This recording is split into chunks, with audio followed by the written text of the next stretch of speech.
is a highly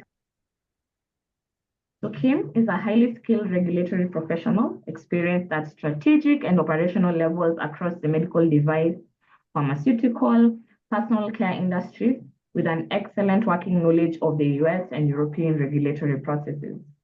She has global expertise with direct experience of Asian markets, regulatory systems, and culture with a strong track record of regulatory systems development, strategic implementation, and issue resolution. She's currently the Regional Engagement Director for Regulatory Affairs Professional Society, RAP, where she supports the Regulatory Affairs Professional Society global team to build insights in order to maximize the engagement with healthcare regulatory affairs professionals based within Europe and beyond. Kim facilitates the development and implementation of the strategies for RAP, involvement partnerships with regulatory agencies, industry associations, array professionals, student educational activities, and additional outreach programs and events. So, Kim, the floor is yours. We are excited to learn more about RAPs. People would probably also want to know how they could get access to this, the resources that RAPs in itself also presents to students and early career pharmacists, and the growth of their, their pursuit for this specific field. So yeah, welcome. Thank you for that brilliant introduction. I'm wondering, Sylvanus, are you going to show my slides? Yeah, sure. Give me a second. Okay. I also want to thank you so much for having me here with you.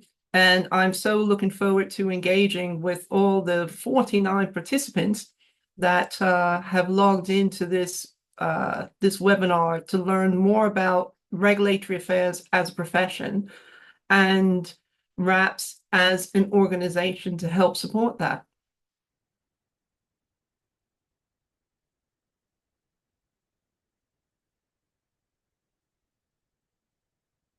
Okay, thank you. And if you could go to the next slide, please. So I'm going to start with the basics. So what exactly is regulatory affairs? Could those of you who are students, if you could just enter into the chat what your idea of regulatory affairs is, so I can get an idea of what people think currently, what are some of your concerns, what are some of your questions? That will help me with answering bits and pieces and this feedback. Thank you, Savannah. That would be really useful. Next slide, please. So, what are healthcare regulatory affairs professionals? So, these are the people who are responsible for overseeing how foods, your pharmaceuticals, your medical devices go through their entire life cycle. So how are they developed? They're invested in how they're tested, whether it's preclinical on animals or on the bench, when they're tested in people, how they're manufactured, who manufactures it, what raw ingredients are used to be manufactured. Once it's manufactured, how is it marketed? How is it marketed to health professionals? How is it marketed to the public? Ultimately, how is it distributed? So all of that information throughout the entire life cycle of these medicines and medical devices are validated by the regulatory professionals to meet the legislative standards for human use. Ultimately, the target goal for all regulatory professionals is product safety, making sure that it's efficacious and accessible for all.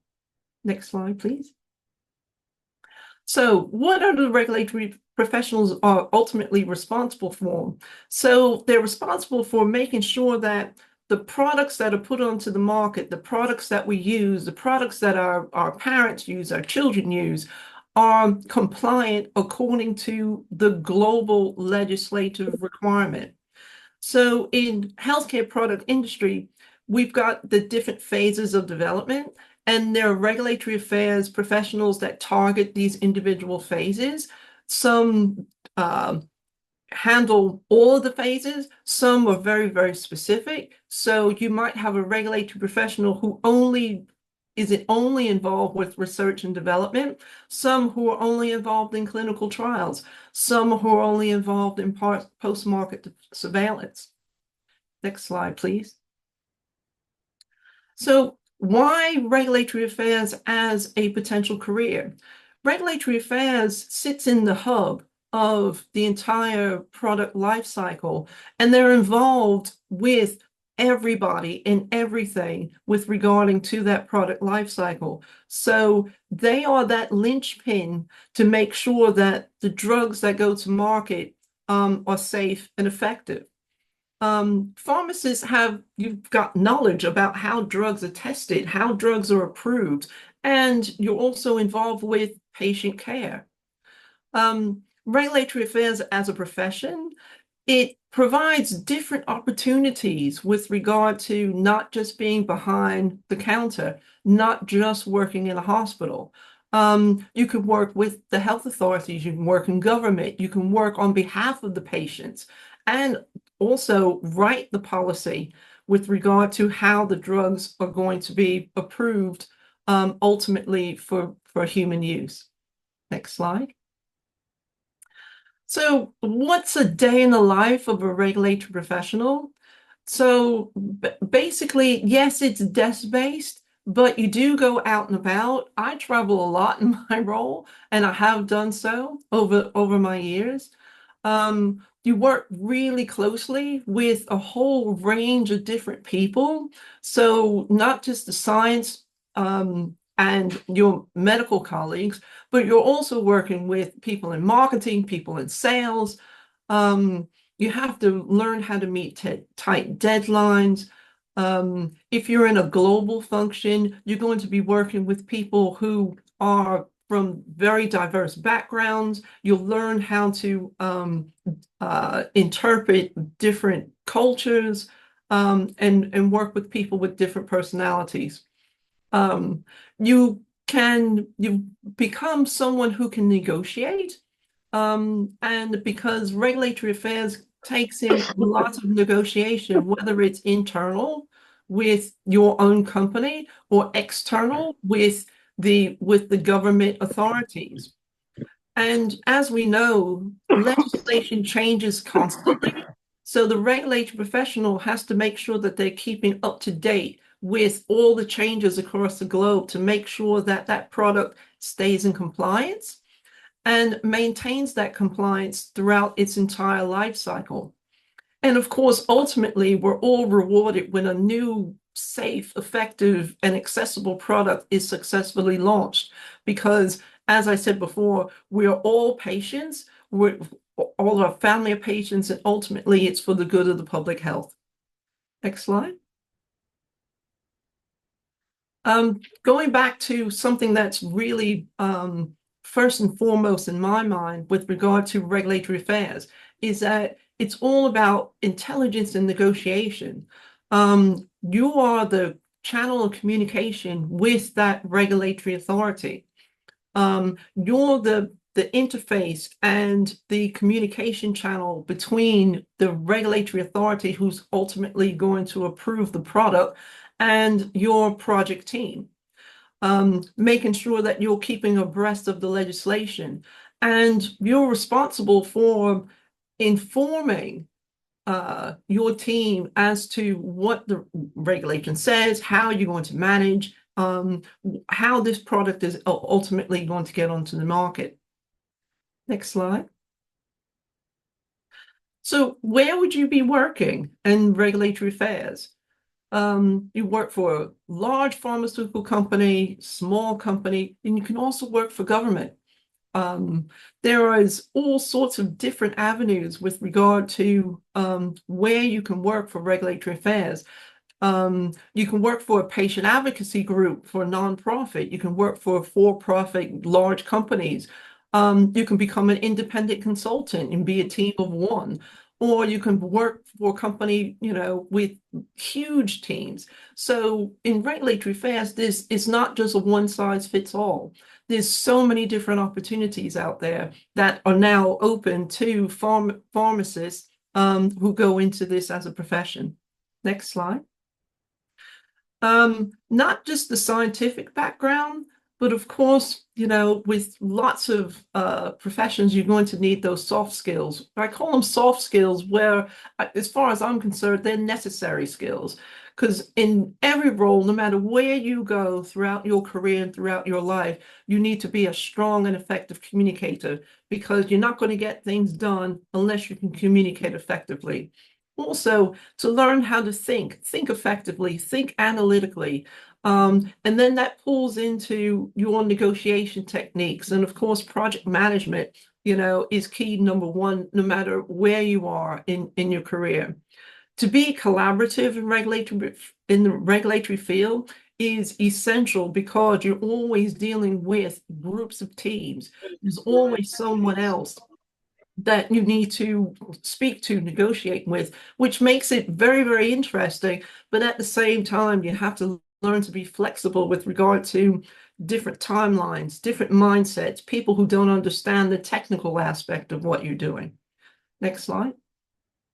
So basically, what comes down to for this event today is, how does a pharmacy degree support a career in regulatory affairs?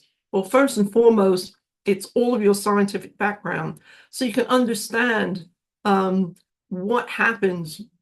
You understand pharmacology, you understand the ways in which the drug is going to interact with other drugs. You're going to understand adverse events, things like that, which again helps with the regulatory career. Understanding that medicine development. Also, with regard to you and your patients, throughout your career as and your school curriculum, you're dealing with patients, you're dealing with real people. And that again helps you to have that patient-centered insight into, should this particular drug be approved? And again, you have a little bit of regulatory adjacent training throughout your in your pharmacy career. Next slide. So going back to RAPS itself, and the fact that RAPS exists, and we are a global organization.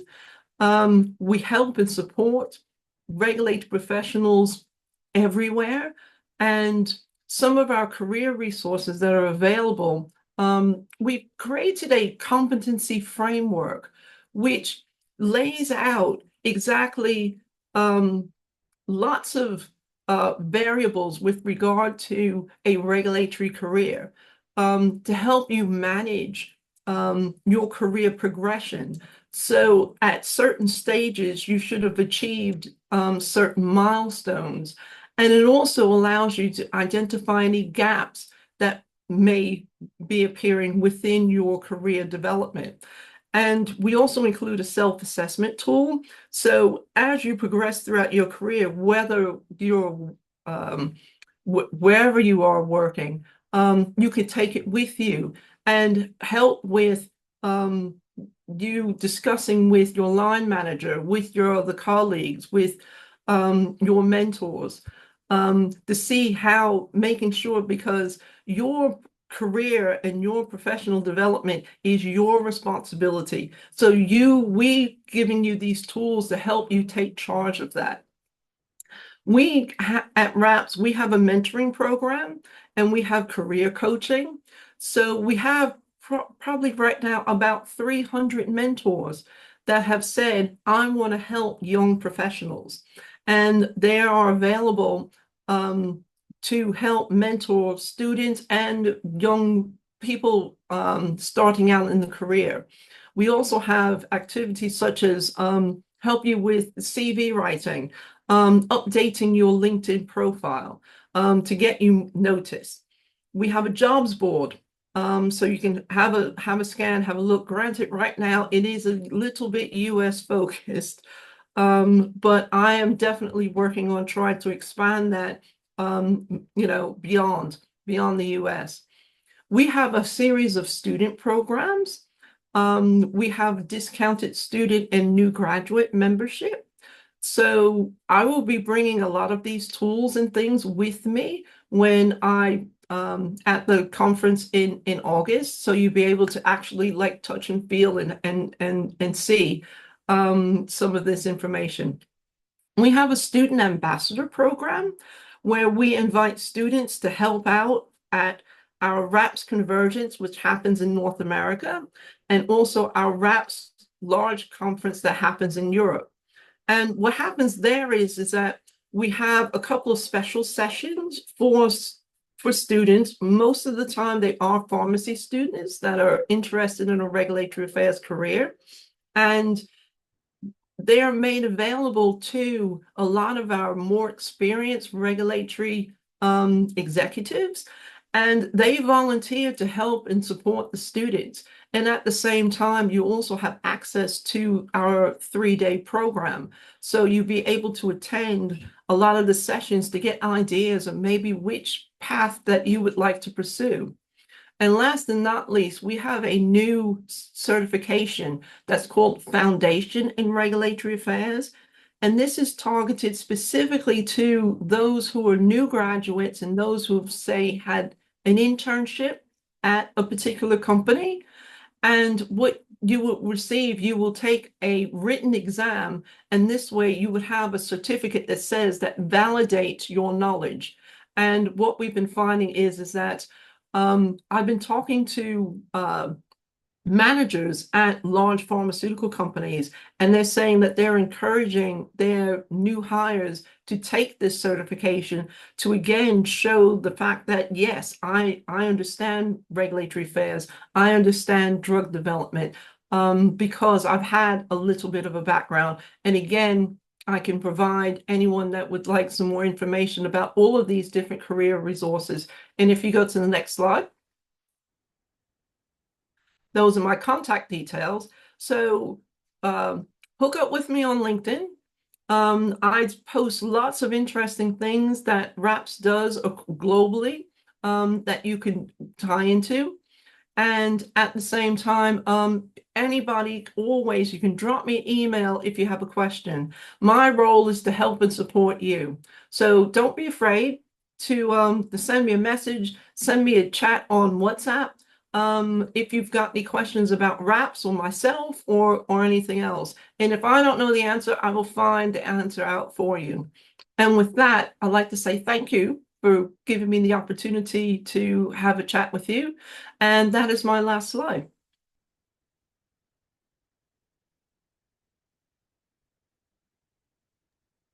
Thank you so much, Kim. That was incredibly informative. And I hope all the students and young career or early career pharmacists have been able to see all the resources that are available, at our disposal to get to know more about the field, to grow our skill set. And I hope you've also kept track of the fact that, soft skills are going to come in very handy in this field. So next, I would like to introduce Dr. John Mwangi, who's going to speak a bit about the Regulatory Affairs Professional Society of Kenya, RAPSK. So yeah, I hope as he's preparing his slides, I can give him a bit of an introduction as he prepares what he's going to tell us more about RAPS Kenya. So Dr. John Mwangi is currently the chair of Regulatory Affairs Professional Society of Kenya. He currently works at Bayer as a regulatory policy and science lead based in Kenya. He has previously held different roles in pharmacovigilance and quality control within the pharmaceutical industry and has been an active member of several industry associations, including the Kenya Association of Pharmaceutical Industry, known as KAPI, where he continues to serve in various committees within it and also as a board member. He is passionate about supporting the streamline of pharmaceutical regulatory systems and policy, and is currently a member and the past chair of the Africa Regulatory Network, which is the ARN, the International Federation of Pharmaceutical Manufacturers and Association, IFPME, and a member of Africa Strat Committee at GSCF, among others. He is also currently serving as adjunct faculty at Strathmore University in Kenya. John, the floor is yours. Tell us more about RAPS Kenya.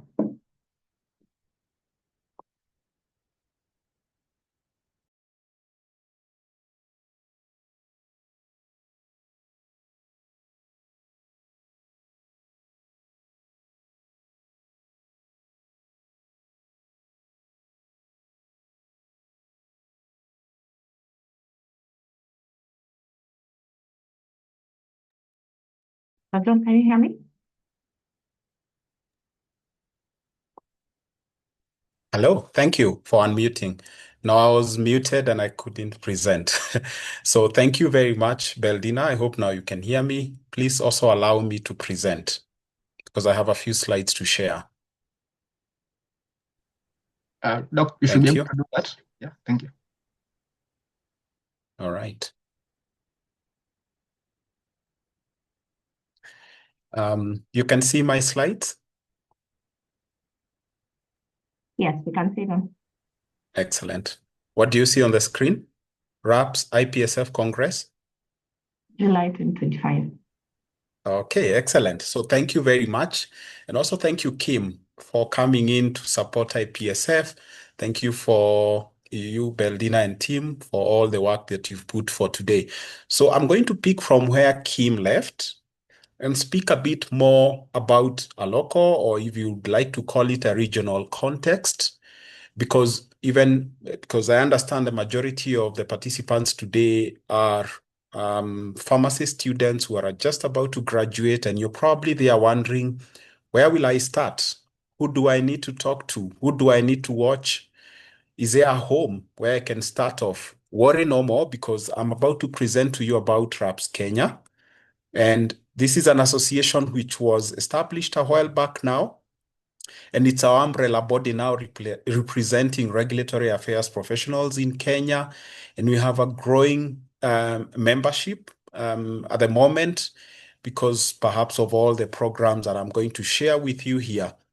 Our vision is to partner with regulators because we work in regulatory affairs, and we want to take specific mandate towards self-regulation. And what that means is that we set a certain standard of practice, having created this as an area, especially for you, the pharmacist or the yet to be pharmacist. One way for us to do that, of course, is to make sure that you're professionally getting all the development that you need as a professional. And we hope that through our activities, we are offering enough professional development opportunities, as you will see. We have a wonderful leadership team. Let me introduce them briefly here on the screen. So as you can see from here, we are led by a leadership team of myself, Eric, who is the vice chair, Joy is our secretary general, and Bina is our organizing secretary, and our finances and resources are handled by Catherine. We also have a wonderful group of committee chairs, starting with Eva, who is also one of the founding members for this association. She is currently leading Legal and Ethics Committee. Anthony is leading the partnerships and communication. He's one of the reasons why we actually have also RAPS on board here. Behind the scenes, he's done a lot of work to bring as many partnerships as possible, including IPSF. Then we have Peter, who drives our regulatory and policy topics, as well as Bonfas, who is taking care of continuous professional development. And not forgetting you, Beldina, who makes all of us work together. She's currently our admin manager. I want to say something special about the team you see here. All these people here are actually pharmacists. Some of them in their early career stages, some of them are our seniors like Eva, with a lot of experience along the years. So if not for anything else, this should encourage you as a young pharmacist or yet to be a pharmacist, that there is actually a whole career that you can chart in regulatory affairs, and feel free to reach out to any of these. You can find their details online, including on our website, and be happy to reach out to them. They are wonderful people. I'm sure each one of them have different experiences that they could share with you of their journey in regulatory affairs. But let me go back to what we do. We also have a lot of partners. Some of them are highlighted here, like the Pharmaceutical Society of Kenya, Pharmacy and Poisons Board, which is a regulatory agency here in Kenya, which regulates both pharmacists as well as the products. We also are now partnering with you at IPSF, and we really look forward to even having more presence during your physical meetings here in Nairobi. It's a great honor actually to be located here where you'll be holding your 70th Congress. And then Kenya Association of Pharmaceutical Industry, who we have recently also done a series on track and trace and serialization, which really had good uptake. And it's also an interesting area coming up, especially for the young pharmacists who will be joining the trade. Also to remember, we have our international partners like TOPRA, but significantly also we have RAPS on board. And we really look forward to this partnership to see what can we do together here in Kenya and in the region with RAPS, but also with organizations like yours, IPSF, and all the student organizations from around the world. We from RAPS Kenya are actually guided by 3 strategic goals. One of them, like I said, is professional development. What do we do? Very quickly, here we have lined up professional development, maybe short webinars to introduce you to regulatory affairs, to also bring to your attention some of the fresh things that you need to be aware about regulatory affairs. We also reach out to the adjoining areas like pharmacovigilance, quality assurance, to help you understand that regulatory affairs doesn't work in isolation, but it works with other disciplines which you could also explore as a pharmacist. One other is on policy and advocacy, and that is a good intersection of what Peter and team work on to find out what are the latest regulations in place and policies in place. How do they affect us as practitioners, and how can we also partner with especially the governments to make sure that they're ideal for us and ideal for the practice of regulatory affairs. And finally, on partnerships and collaboration, and that's a reason why I guess also we're here today, because you realize that in this game of regulatory affairs, we need many more than even we have today here, and we have to keep thinking about who else do we need to bring on board, and that work is being done also through our committee for partnerships and collaboration and communication. What do we hope to achieve? One or a few of the things we hope to achieve is to elevate our influence in regulatory space such that regulatory affairs becomes a solid career that you who is finishing school could actually think about and get into and get fulfillment. As you saw from Kim's presentation, we are actually sitting at the intersection of many aspects. And of course, at the central of it, of course, is a patient who you as a pharmacist also get to serve in many instances, whether you practice in the hospital, but also when you're practicing in regulatory affairs.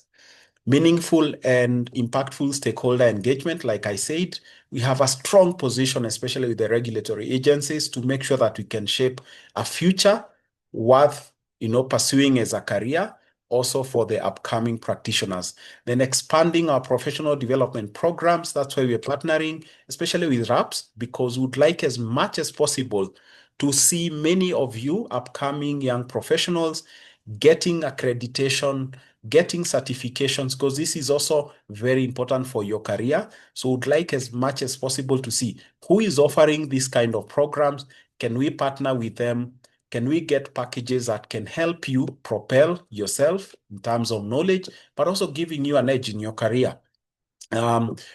We currently get a lot of support from our membership. We hope that in future we could expand our financial base so that we are also able to cater, especially for students. Then broadening our networks and collaboration. We are out there aggressively looking for like-minded organizations and partners who can add value to all our membership, from the very experienced also to the students and the upcoming ones, and then fostering advocacy and community engagement.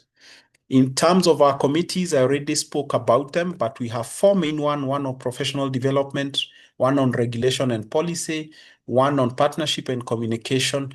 And recently we added legal and ethics so that we are also able to be guided on how we can work as professionals, because we are pharmacists first, but we remain professionals also operating in the regulatory space.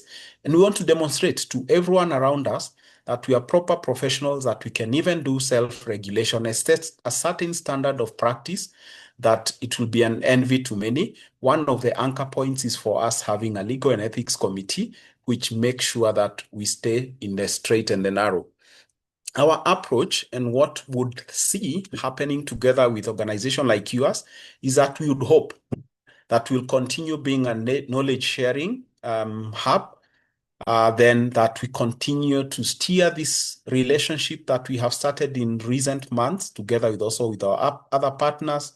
We hope that this could be a home for your professional development. It could be through the educational programs, but also networking. You need to network with fellow pharmacists so that if you can skip a few steps in your development because you haven't made a mistake of probably trying in the dark. We are very happy to connect you here and start networking with you so that then you can be well guided and you can pick that which works for you or not. And we also are exploring individual membership packages for IPSF members and students and early career pharmacists. You're probably there wondering, and I also just want to add flavor in my last slide, wondering, this area of regulatory affairs is quite broad, and I heard what Kim said, but you're also wondering, are there also other specifics where I can operate?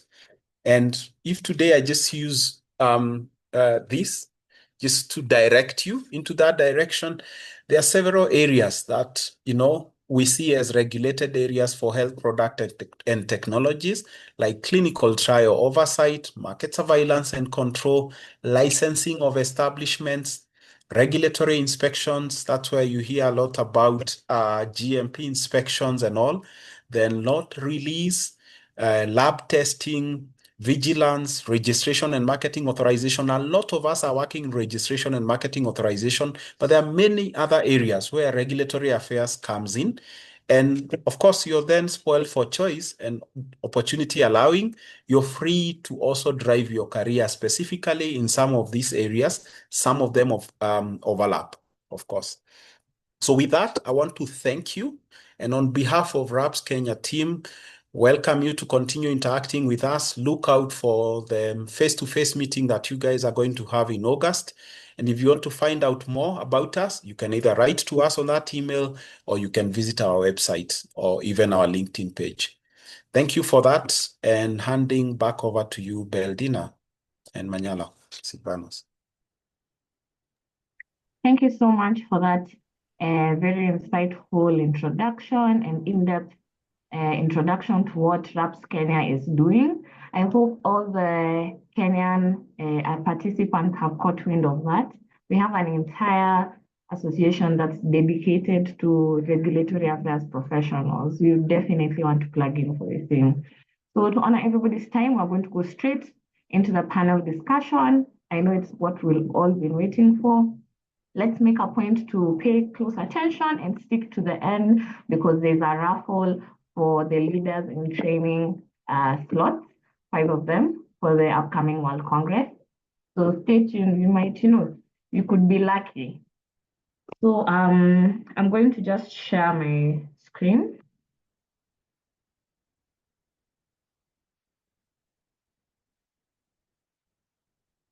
Let me know if you can see my screen.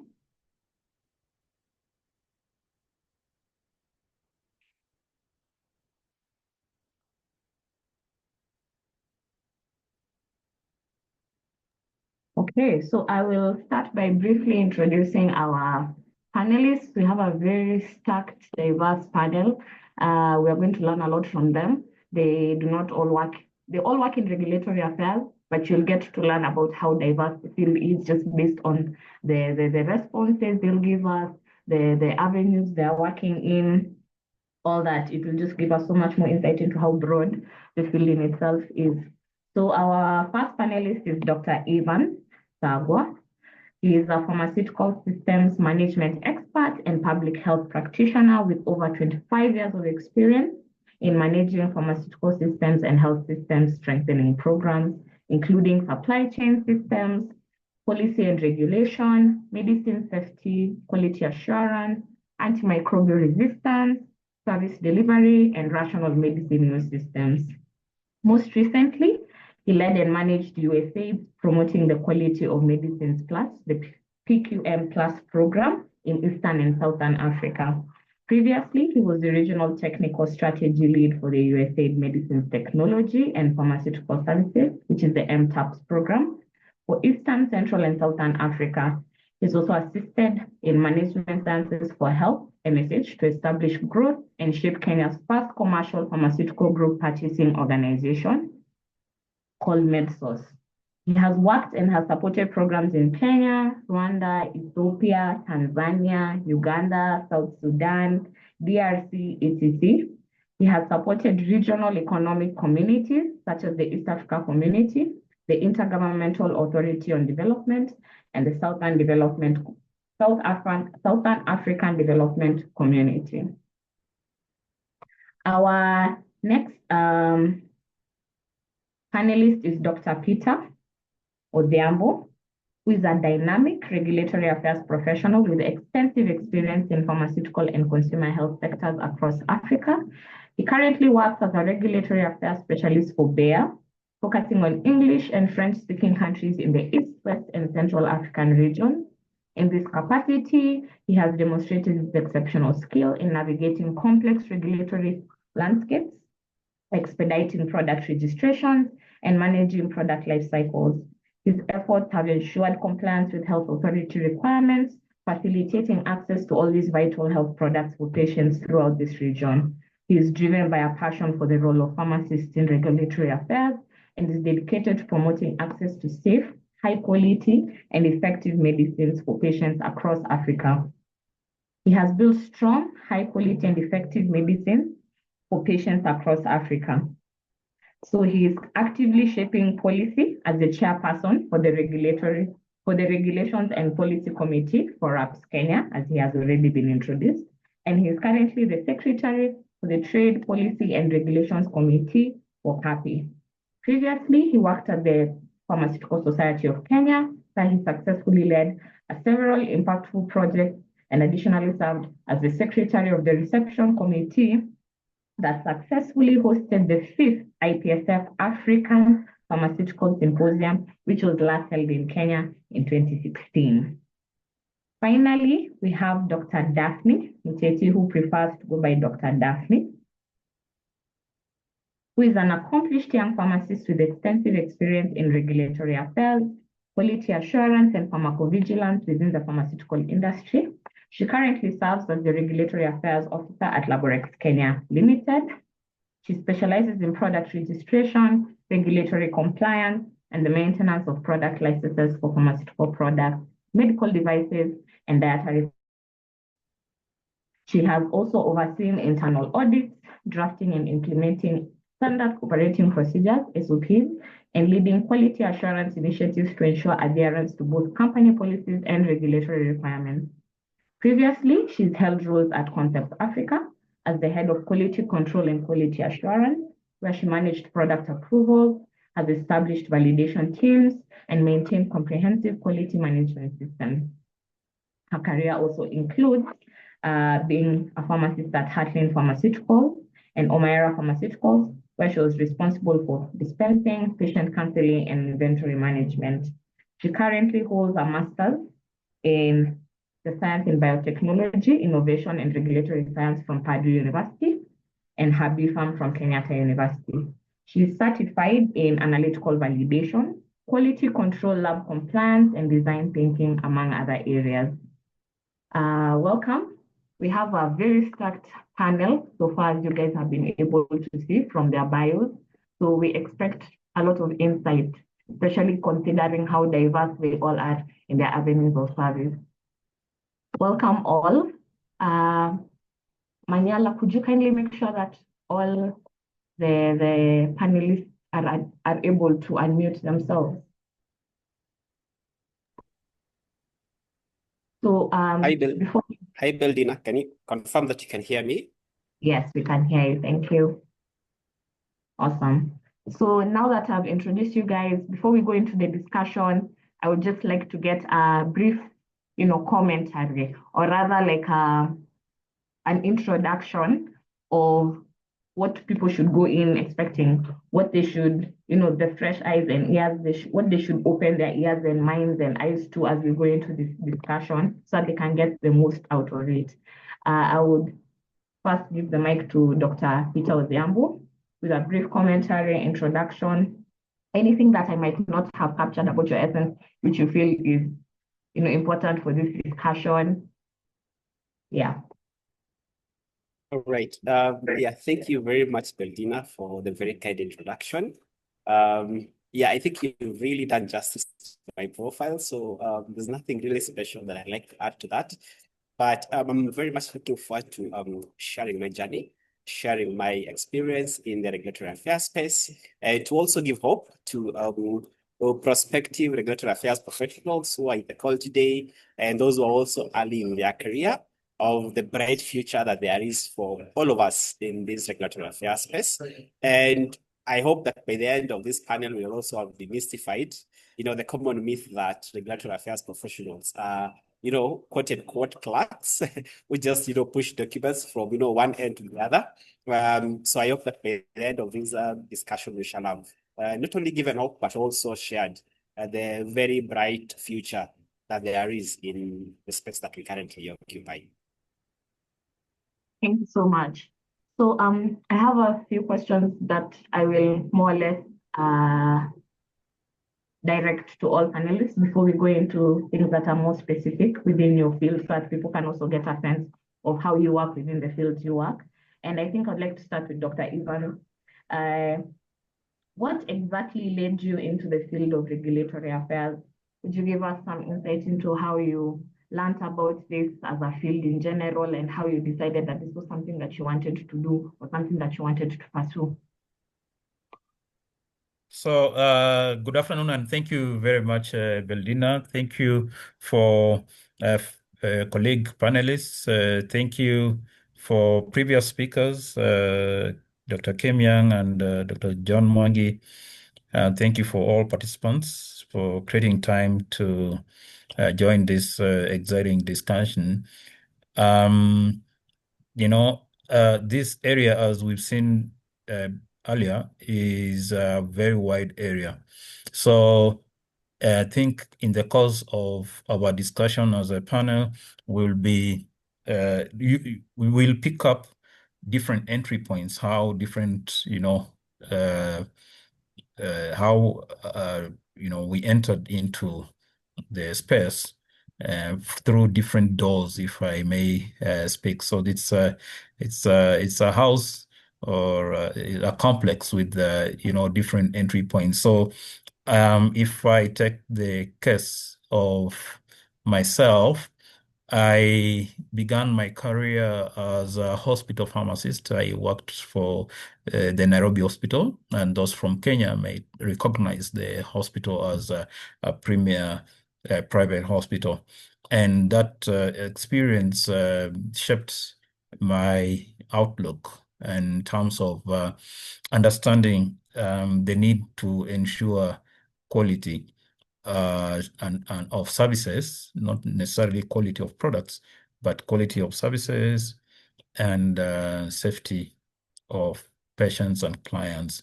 And I actually, after that, briefly worked where Daphne, my co-panelist, currently works. But I didn't last long. I got an opportunity to work in Rwanda, again in the hospital,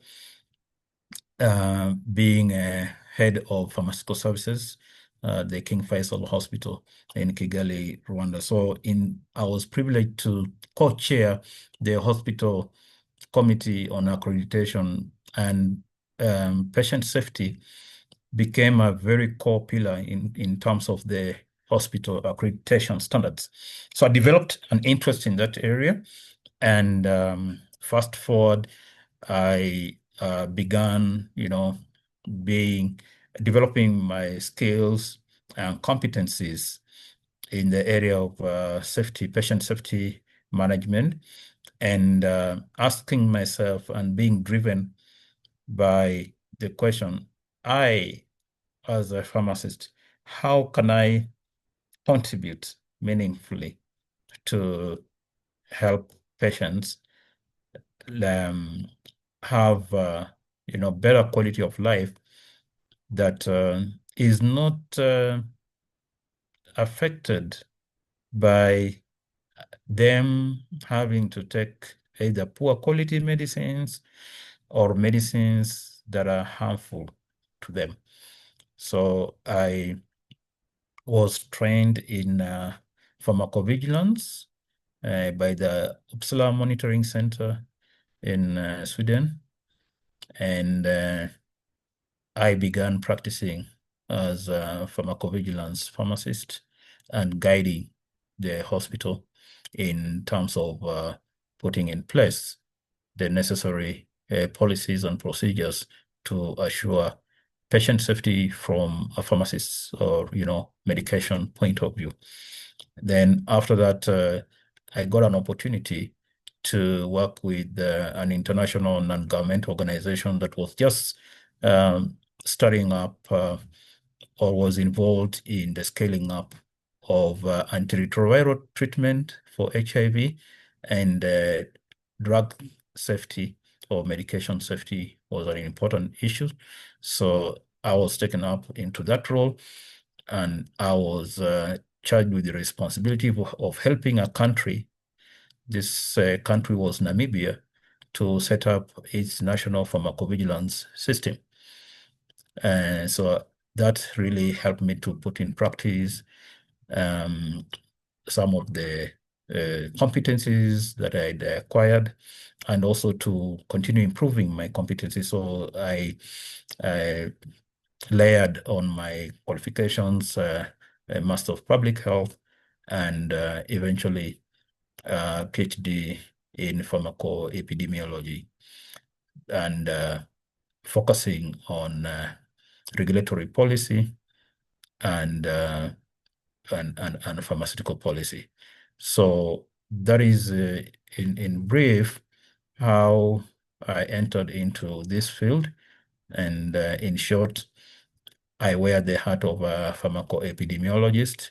My interests right now is applying surveillance methods and tools in helping to prevent occurrence of medication-related harms, helping to detect the presence and circulation of poor quality medicines in health systems, and helping on terms of response to how do you weed out, how do you protect health systems, national health systems, from circulation of poor quality medicines, and also medicines that could be pharmacologically harmful.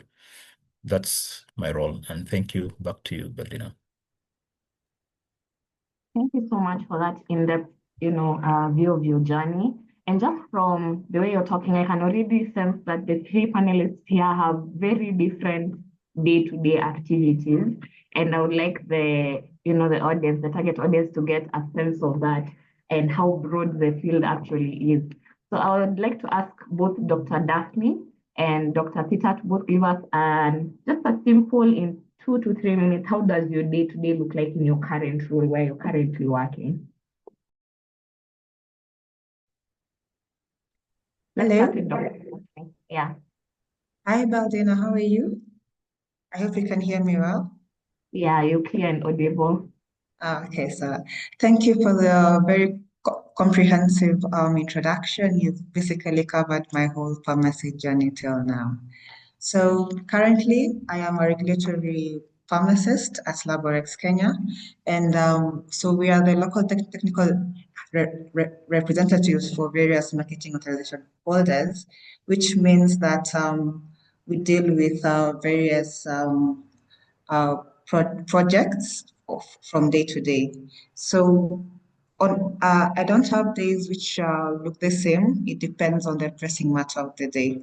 So to the manufacturing authorization holders, these are the companies who want to market their products in Kenya, and they have one or two projects, which means that they want their products registered in the market. They want to be okay with the Pharmacy License Board to make sure that they can sell in the market and they can also advertise in the market. So my role is to ensure that, number one, I understand the guidelines that the PPB publishes, and I'm able to explain to them in a simple manner from the beginning of the project, what documents they need, what to expect, how much each and every step will cost, and the given timeline that the PPB normally gives us according to their guidelines and their service charters.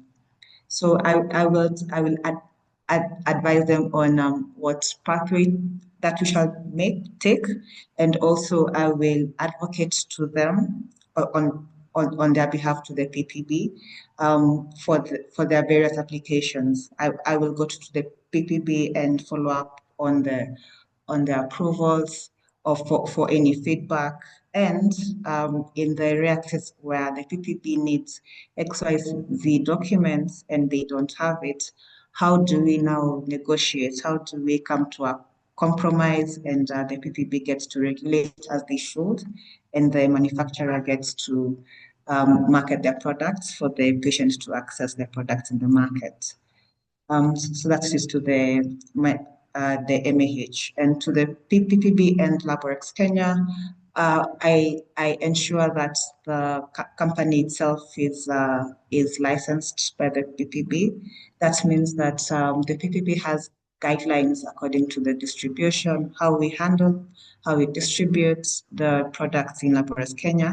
This will ensure that whichever products we get from our suppliers are able to maintain their quality and integrity, and therefore they are efficient, they are efficacious when they get to the patient. So there again, I have to understand what guidelines that govern a company which imports and distributes, how to handle their products, various products, be their cold chain, narcotics, over-the-counter products, and which reports that the PPB requires from us.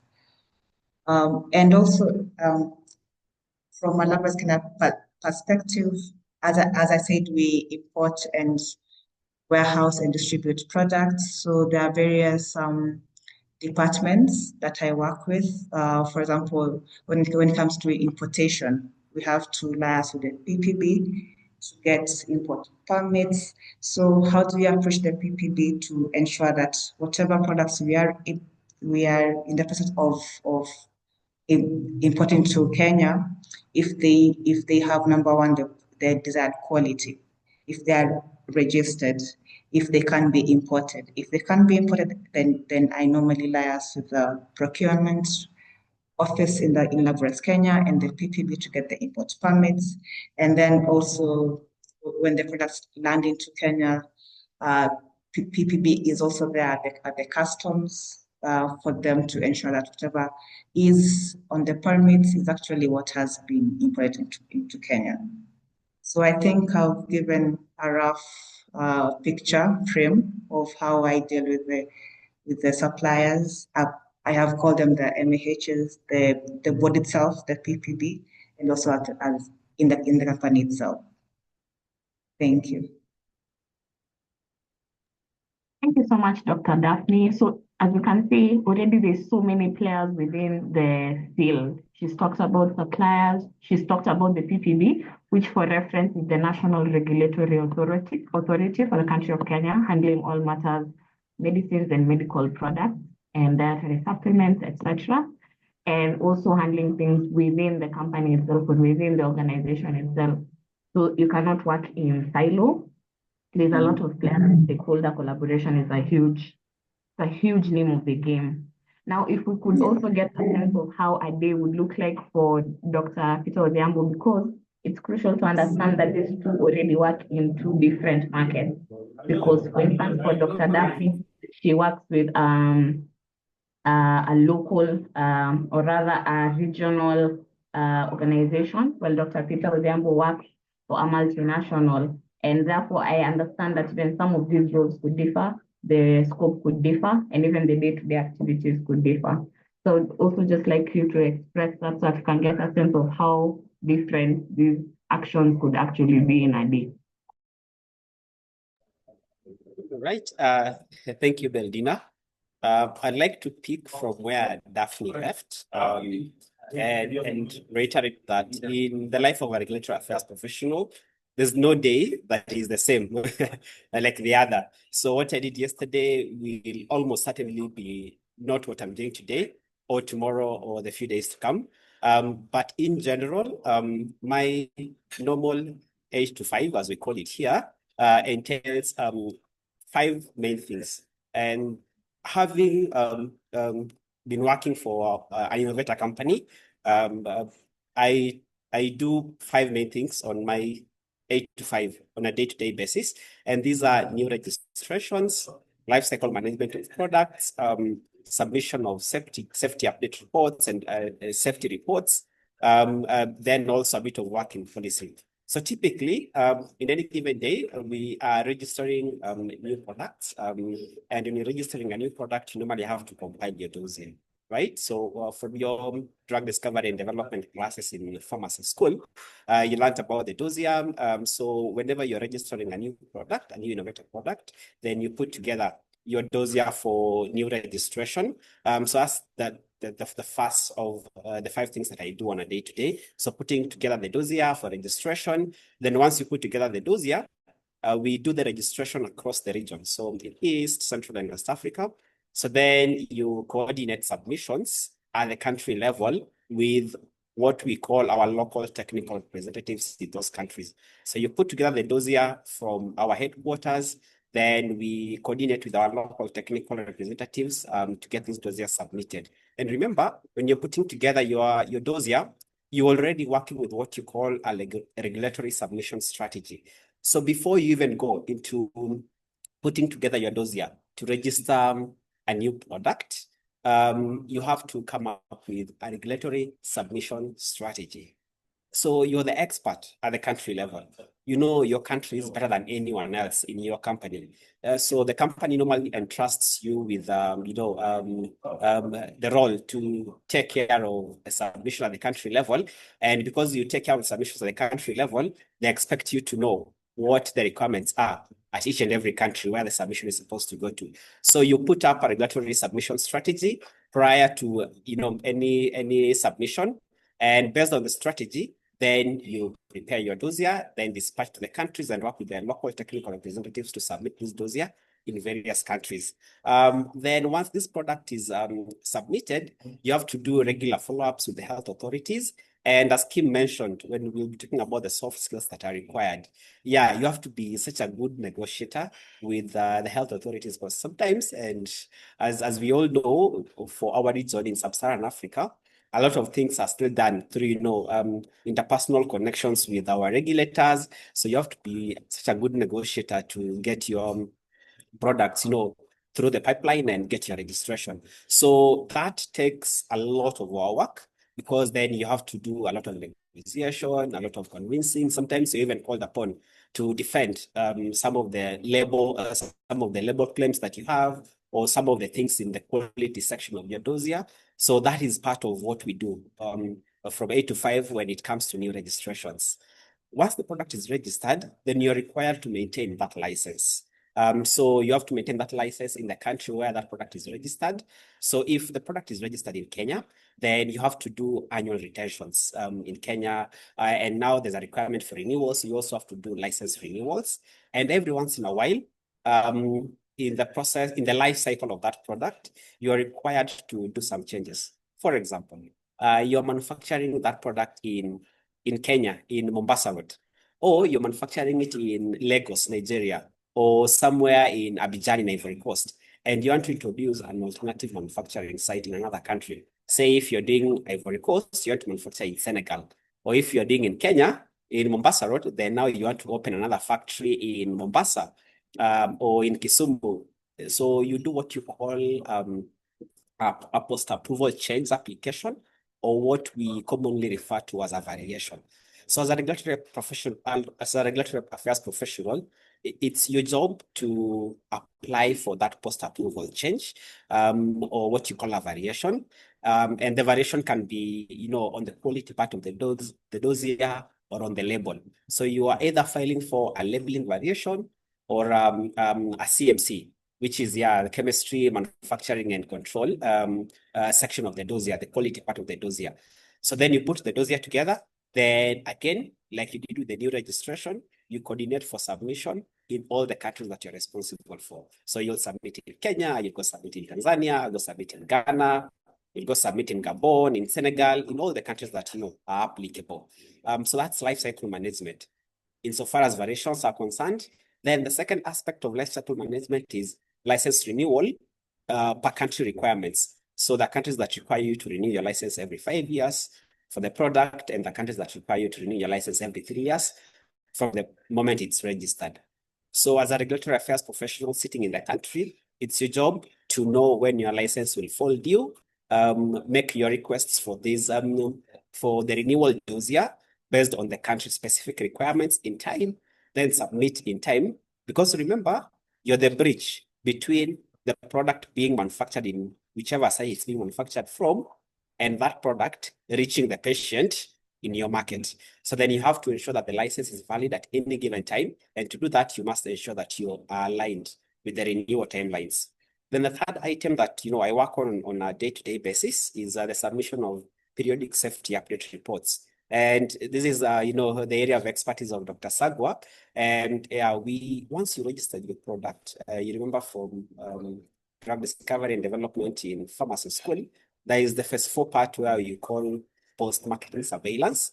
And when you're doing your post-marketing surveillance, you assess, the use of your product and some of the, the outcomes of that use. And as you do that, you gather that data, and you're required by the health authorities in our countries to continuously submit that data. So we call it periodic safety update reports. And as a regulatory affairs professional, it's your job to also submit those reports for the various products that you're managing.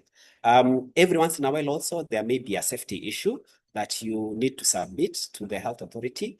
And when these safety issues come up, then it's your job also as the regulatory affairs professional to submit this to your health authority. Remember, I'm using the word it's your job as a regulatory affairs professional because you're the single most important connection between the company you work for and the regulatory authority in your country.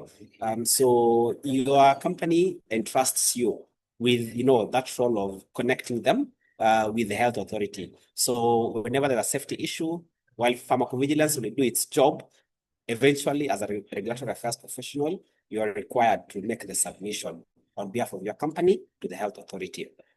Then the fourth and also a topic that is very close to my heart, I do a bit of work on policy. You heard earlier John say that I'm chairperson of the Regulations and Policy Committee, and I also work in a similar committee for CAPI. So every once in a while, whenever there's a new regulation that is going to affect the industry, that is going to affect our practice as regulatory affairs professionals, I help with the drafting some of our position papers on behalf of our association and submitting them to the various agencies across our region. So if it's Kenya, if it's a bill that is touching on our practice, then we'll be working on a policy response to Parliament or to the Senate. Or if it's something that is coming out of the Ministry of Health, then we'll be working on a position to submit to the Ministry of Health. Or if it's a guideline that has just been issued by Pharmacists and Consultants Board or another regulatory authority like NAFDAC in Nigeria or Ghana FDA or TMDA in Tanzania, and work on a response to those guidelines, then submit that response. The fifth and the final one is continuous learning. I've been in this field for 5 years now, and I can tell you for sure, every day is a day for learning in regulatory affairs. And every once in a while also, as you do your regulatory affairs work, and Kim also shared this, you get a chance to also travel to go meet the authorities that you work for, that you work with, sorry. So your 8 to 5 may also include traveling to different countries to go attend meetings convened by the health authorities that you work for. So I'll stop there, Beldina, and hand it back to you. Thank you so much. That was such an in-depth way to express how much there is to do once you're a regulatory affairs professional. Now, from all three, I noticed that we've had a lot of technicality, a lot of jargon that everybody might not be yet familiar with. But if there's something I was able to pick up from everybody is everybody mentioned one soft skill or the aspect of soft skills within their day-to-day work. And so I just wanted to ask, starting with Dr. Evans, what soft skills have you, or rather do you think have been most crucial so far? And how important are soft skills in the field of regulatory affairs compared even to the technical know-how and the technical knowledge that people pick up in school? So yeah, thank you, Beldina. I want to emphasize that soft skills that were alluded to in the presentation that we saw by Kim Young are equally as important as the, shall I call them, the hard or scientific skills. We are scientists and we go through rigorous science training to equip us with the knowledge and the scientific skills to do our job. But beyond that, the soft skills are equally important. For me, for example, negotiation skills. You've had what a typical, day looks like from Dr. Peter Odhiambo. You'll be interacting with people, you'll be engaging with people, you'll be persuading, people. So I find that skill to be really important because it will help you to discharge that role. I also find that ability to network is really key. You'll need to interact with different stakeholders, different segments, whether it's the National Regulatory Authority, whether it's regional, settings or regional groups, whether it is Ministry of Health officials or company officials and so forth. Then integrity is core. You want to be trusted with what we are doing. You don't want to come across as someone who's dubious because you not inspire confidence in the things that you are representing or purporting to be fronting. So that is really important. And I want to say that in my experience, beyond myself, like practicing this, when new persons are hired for a position, an important weight is provided to the selection criteria. We don't just look at the hard science skills, but we look at the soft skills, team building skills, networking, integrity, negotiation, and so forth. So please invest in those skills and provide proof for those skills. Those skills, they speak to what they call in the area of competencies beyond your knowledge, your skills, the affective, or maybe the emotional side, the character side of you. You need to invest in that and you need to be able to show that. We can always discuss beyond this forum how to demonstrate that. But employers nowadays are looking more and more into those skills. Back to you, Beldina. Thank you so much for reiterating that. So I hope everybody's captured that. Who you are as a person and the soft skills that you have outside of class will come in clutch. They'll come in crucial, even just within the recruitment phase of things.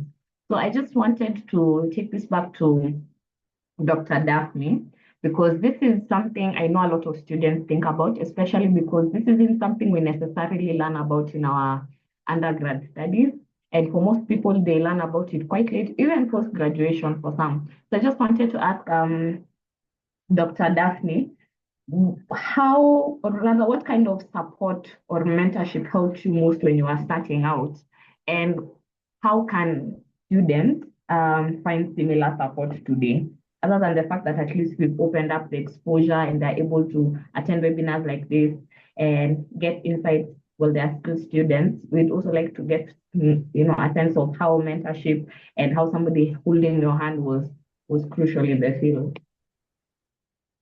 Okay, thank you. So to answer your question, I'll start from my journey to get to where I am currently. So when I was doing my internship, I liked the part for industry, the manufacturing part. So when I finished my rounds, I went back to the company pharmacist who was in manufacturing, and I gave him my two-page CV, and I asked him, please, if you hear any vacancy, anywhere where they need a pharmacist, just hand over my CV. Here are my contacts. If you hear anything, please say my name in the room. So what happened is that when I was working in the community pharmacy as my first job post in internship, I got the opportunity to join Concept Africa as the company pharmacist because he said my name in the room. And there I got to be basically the Department of Regulatory. I got to head quality control, and I was also heading quality assurance. So there, number one, I was like, okay, I really like that I have this opportunity to actually use my pharmacy in a manufacturing context. But then I was like, okay, so I have to learn very fast because the company is using my license, which means I am the liaison between the company and PPP, which means I have to understand what the company is doing, what PPP expects, and everything in between. So what I did, I reached out to the pharmacist who was there before me, and I asked her, okay, fine. So where had you reached with ABCD? And then after that, I again reached out to the company pharmacist who had said my name, and I asked him, these are the various challenges I am getting. This is what I'm getting from regulatory. This is what I'm observing from quality control and also from quality assurance. So what I did to get better responses from them was that I sat down and I studied my environment. So I was like, yes, I'm in manufacturing, and I need to understand quality assurance. Because quality assurance is basically oversight of the whole process of manufacturing. What specific questions do I have about this? Because you can't just go to someone and ask them, how do I manufacture? No, you have to sit down, look at the guidelines, look at the documents which PPB does reference to, look at what your company does, and then ask specific questions. So what we did, I reached out, and he was able to meet me and go over the specific questions I had. And one of the ideas I was given was to do a master's in regulatory. So once I did a master's in regulatory, during the master's itself, I was able to click and to understand, okay, so a regulatory needs me to give a document regarding the site of manufacture, the equipment, the active ingredients which we are using, how we are processing it to be a finished product, and how this product is going through quality control and quality assurance to ensure that whatever specification that we have in the dossier is actually what is in the is in their product, which is at the tail end of the process. So there I was able to get, okay, so this is what a dossier has to have. And I am there in the manufacturing plant. This is what quality control does. These are the reports which I need from them. This is the process for manufacturing. Can we validate? Because from what you've read in my bio, I also assisted in validation reports for the company.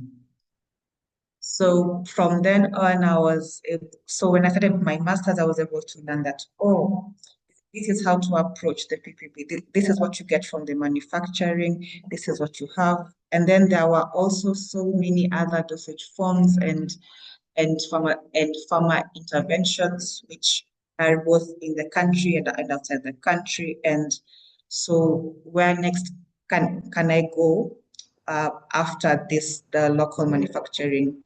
How else can I now connect the ideas from how we do it here in Kenya and then what happens in the rest of the world? So back to your question, I'd say number one, look at where you are, understand where you are, look for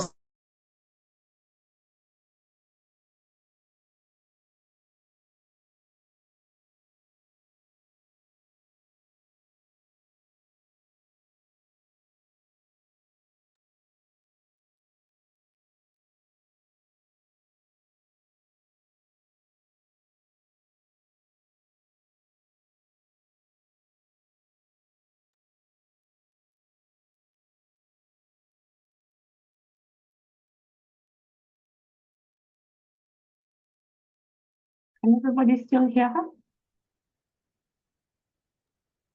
Yeah, I can hear you, Beldin. I think we lost Daphne. Yeah, I think we've lost her. She's dropped off for a bit. As I try to find out, or rather as she finds a way to join us back, I caught wind of the fact she talked about dossiers, she talked about the guidelines, and a lot of mention of the National Regulatory Authority and dossiers and guidelines was mentioned. And I know a few people who even have a glimpse of what regulatory affairs is, think that that is all that is involved in regulatory affairs. And so I would like to ask Dr. Peter, could you give us some of the common misconceptions that people have about working in regulatory affairs? Thank you very much, Melina. Yeah, I'd gladly do that because like I started, I indicated that a lot of people see regulatory affairs as a clerical job. Someone sitting behind a desk with a computer and a stack of documents, putting together what you call the registration documents, the technical registration documents. Then you put them in a big folder or file, and then you take to the regulator to have your product registered. Or if you're doing it online, once you have the dossier, then you're uploading things, then your job is done. So the first myth that I'd like to demystify is that regulatory affairs is more than just your typical clerical job.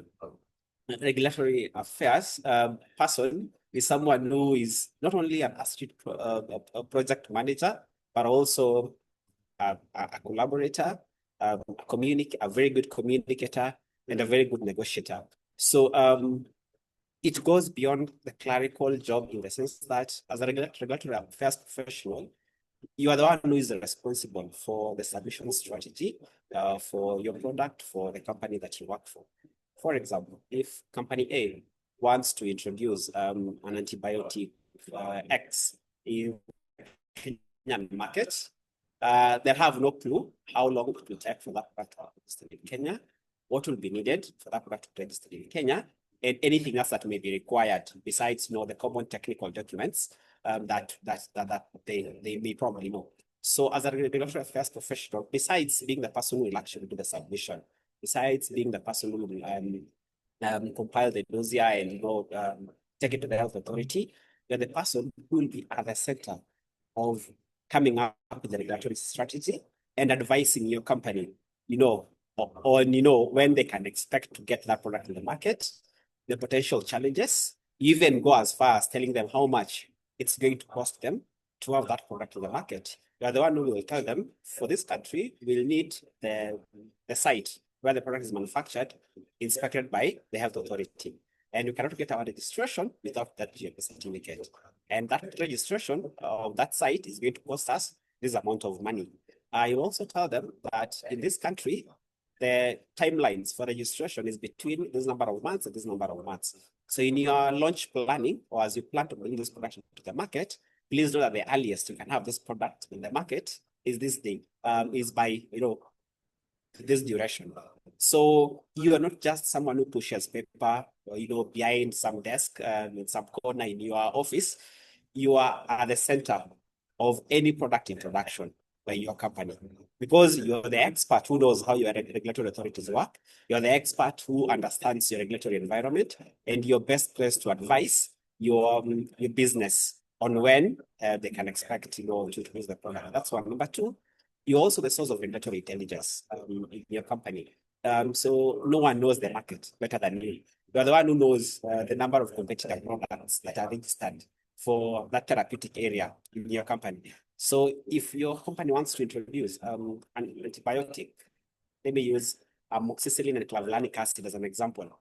You're the one who will tell them that, wait, in Kenya, we have more than 200 brands, of this product.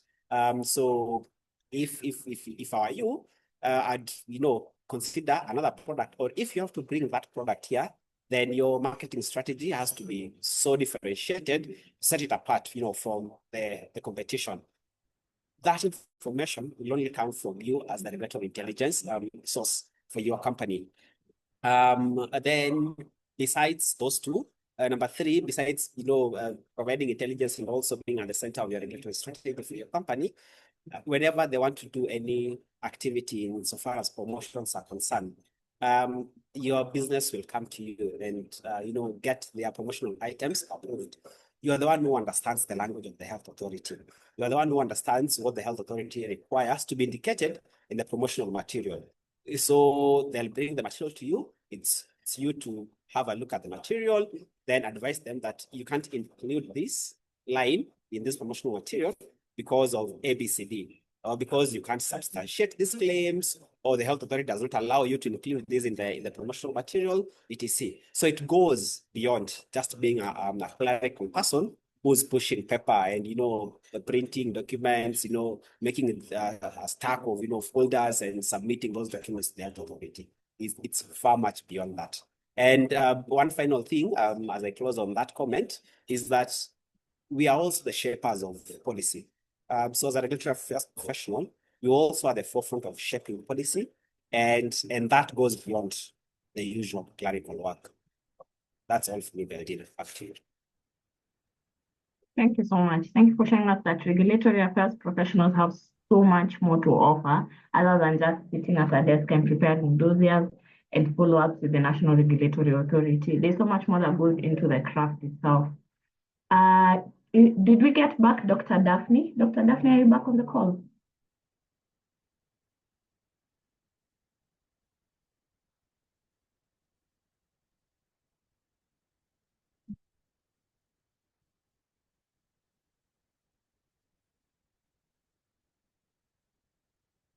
Sorry, I was on mute. Sorry about that. I had some technical difficulties on my side. Yeah. So I was talking about how to get mentorship and assistance in this regulatory field. So my last point was to not be afraid to go back to school and learn, because there's only so much you can learn on the job. You need someone, you need to go back to school and have a specific field that you want to learn more about. For me, it was regulatory affairs, and I was able to get into Purdue University and understand how the manufacturer, how the process of manufacturing, how do you summarize everything that you have from your supplier, how you purchase, how you store, how you process, how you quality control, how you batch release. How can you get all that into a document called a dossier? And you can't learn that just on the job. You have to look for the courses and then go into the courses with a mind of, I want to learn and I want to apply what I'm learning to my job. That's how you will really grow and also help those people around you and your clients and the people. Yeah. Thank you. Awesome. Thank you so much. My final question for Dr. Sagba will be just to give us a sense of how multidisciplinary and how regulatory affairs cannot exist on its own, or rather does not exist in silos. So just so that we can get a sense of this, because even just from your bios, you do not use the title, of a regulatory affairs officer or specialist, but rather you're involved more in public health. And I just wanted to ask, like, how do programs like the one you are able to run, the PQM Plus program, how do they work with the national regulatory authorities and the like to improve health outcomes, supply, all that? How does that all contribute to regulatory, or rather the regulatory landscape within countries, and improve health outcomes in the end, so that we can kind of get a sense of how all these disciplines can mesh and how one cannot exist without the other? Oh, yes. It was almost by accident that I discovered this because when I was asked to help Namibia to establish the National Center for Pharmacovigilance, my role was also to manage the project. And then I discovered that this was a public health function because health, for those that may have covered this maybe in their training based on the curriculum you have gone through, health systems are made up of various elements. The World Health Organization has identified 6 key building blocks that are essential for a functional health system. And one of them is access to medical products. So I saw that regulatory systems or national regulatory authorities, let's look at it that way, they perform a very crucial public health role of preventing patients from accessing medicines that are dangerous and harmful to them. We recently saw about 2 to 3 years ago, the story of the Gambia. I will encourage those of us who do not know this, just Google about the poor quality paracetamol syrup in the Gambia, and it costs deaths of children, about 70 children. That helps to amplify the point that whatever role that you are serving as a regulatory affairs practitioner, you are contributing to the improvement of health outcomes. So you are actually a public health official or officer, remembering that public health is when you are not dealing with one-to-one patient. So anytime you are not dealing with one-to-one patient, like I used to when I was in the hospital environment, patient A comes with, I serve patient A. Patient B comes, I serve patient B. So anytime I'm disconnected from an individual, but I am serving a group, a population, then that enters into the domain of public health. And public health operates with public health systems. Regulatory systems are part and parcel of public health systems. And I see my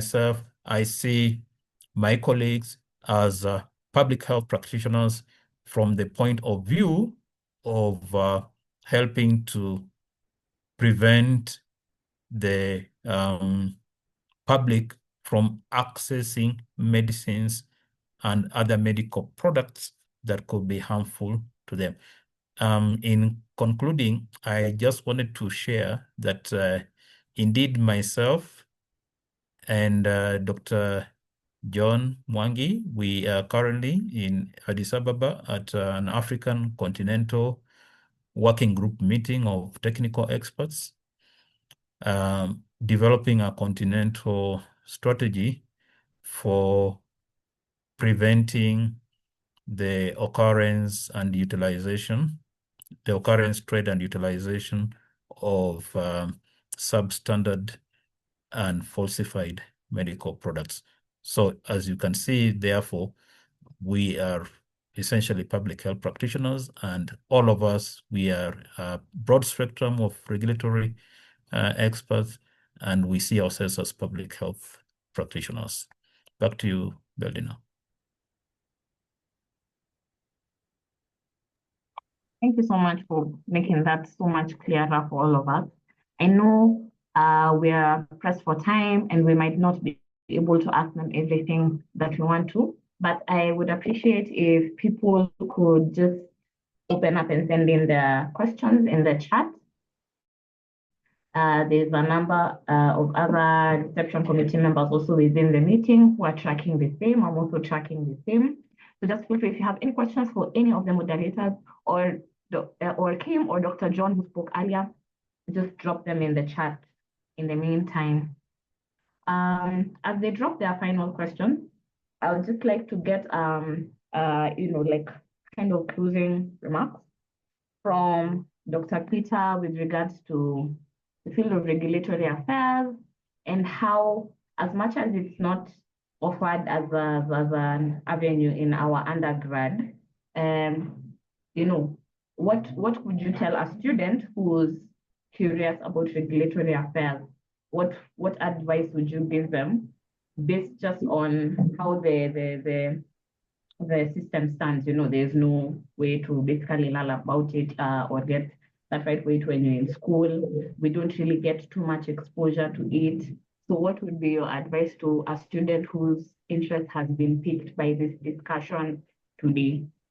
Remember to send in your questions as he clears up for us, as he finishes the panel discussion for us. Thank you. Thank you, Berdina, and thank you for the opportunity to be part of this very rich panel. So in closing, I'd like to share with all the participants that for majority of people in this call today, and I'm assuming most of them are students who are just about to finish their pharmacy school and are perhaps interested in the field of regulatory affairs. All of us here, as you've heard the story, started regulatory, without any formal training, and we got the training, in the course of doing our jobs. And some of us went back to school to learn about regulatory affairs. But that shouldn't stop anyone from getting into the regulatory affairs field.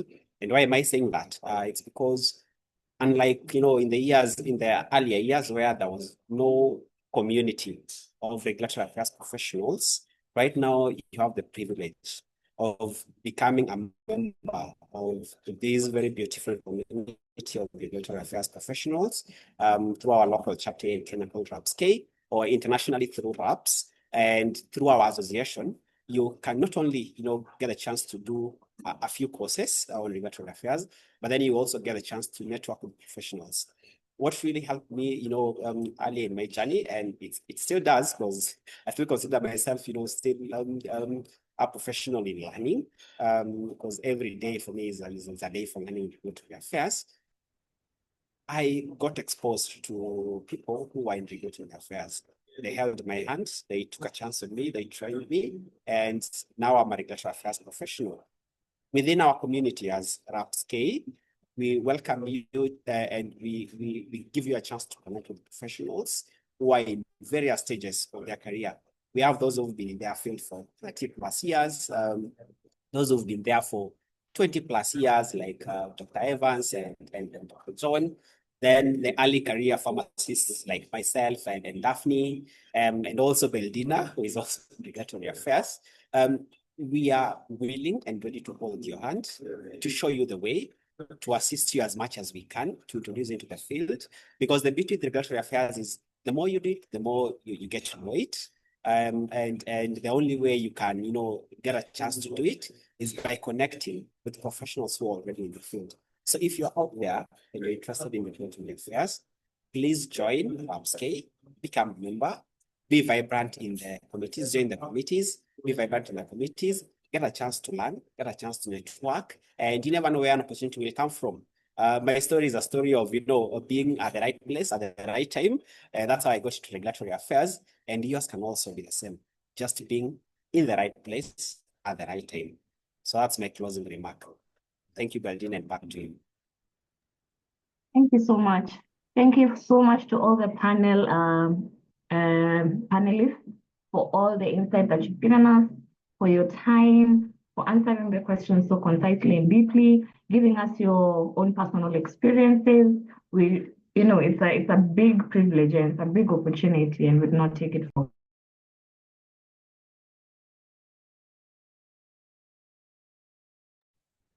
So I'm just checking the chat real quick for any questions that may be addressed to the panelists.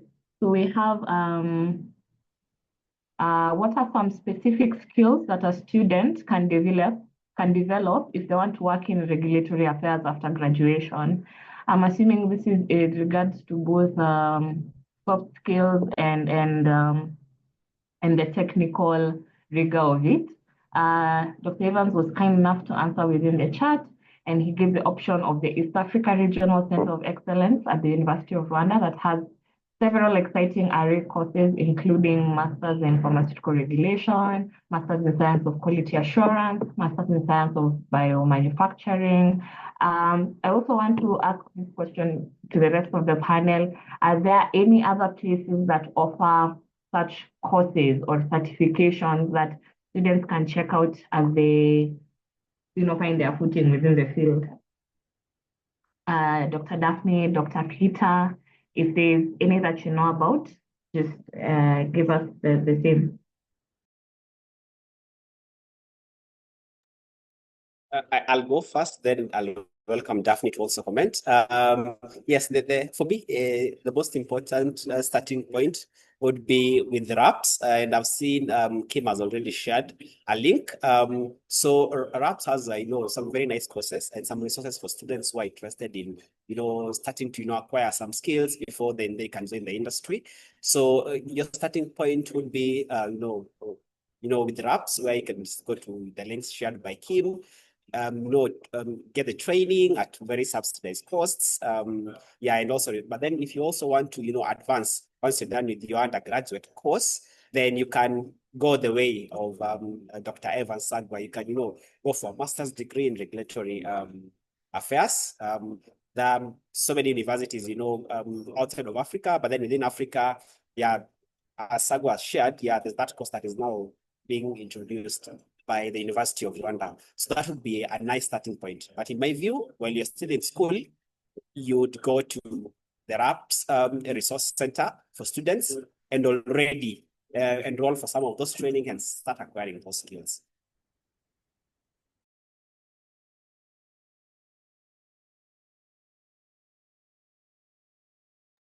Thank you so much, Dr. Daphne. Are there any other resources, courses, certifications that you would recommend to students or early career pharmacists within the field?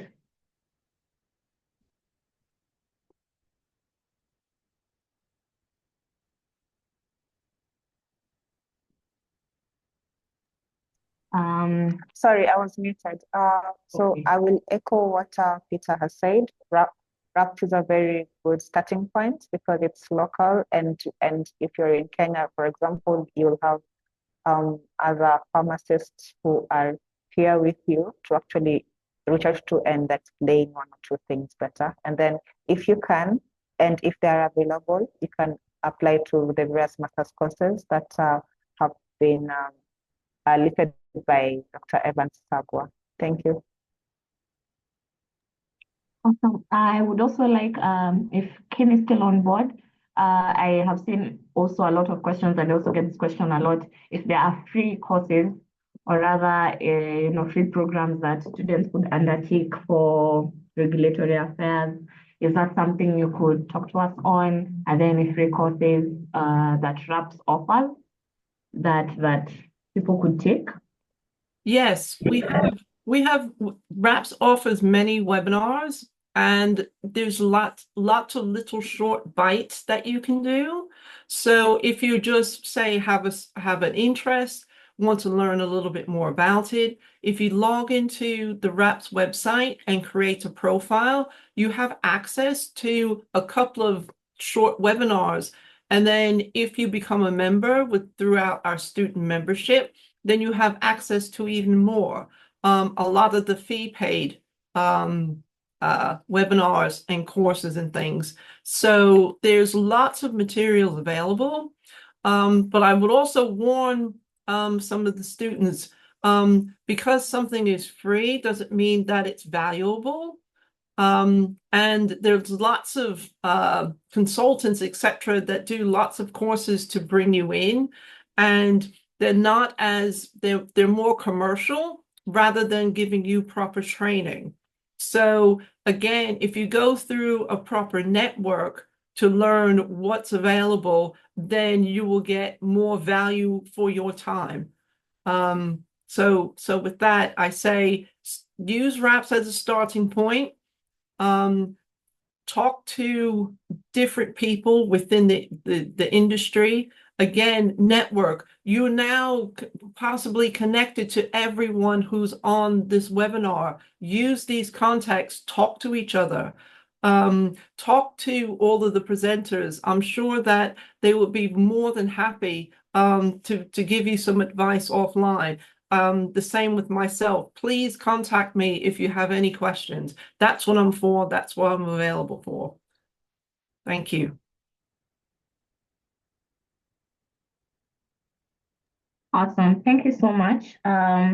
Now, because we're pressed for time, I'd like us to just go to the more interactive segment of this webinar, where we're going to have the raffle, where we'll get some feedback from you guys in form of polls that can know if this was actually worthy takeover. So I'd like to bring in our president, or rather president for the person completely in charge of the World Congress currently, Sylvanus Manyala, to just give us an overview of IPSF, because this is the whole point. And then he'll also take us through how the raffle is going to run. So let's keep our eyes peeled. This could be a really, really good opportunity for some of you to get to attend the LIT slot of the World Congress. Thank you so much, Beldina. Thank you so much, everybody, for hanging in there until this time. And of course, special gratitude to these presenters, the panelists themselves, as well as Kim from RAPS and Dr. John from RAPS Kenya. I will do this very fast because I think by now we have an understanding of what we are doing. On behalf of the reception committee and on behalf of the Federation, we are hosting the 70th IPSF World Congress in Nairobi this year, and the theme is Advancing Pharmacy Education and Practice for Global Health Impact. The main congress will take place between the 7th and 15th at the University USIU Africa, the United States International University Africa. And this is along the Thika Superhighway off Exit 7, quite accessible to most of our Kenyan students based in Nairobi or studying in Nairobi.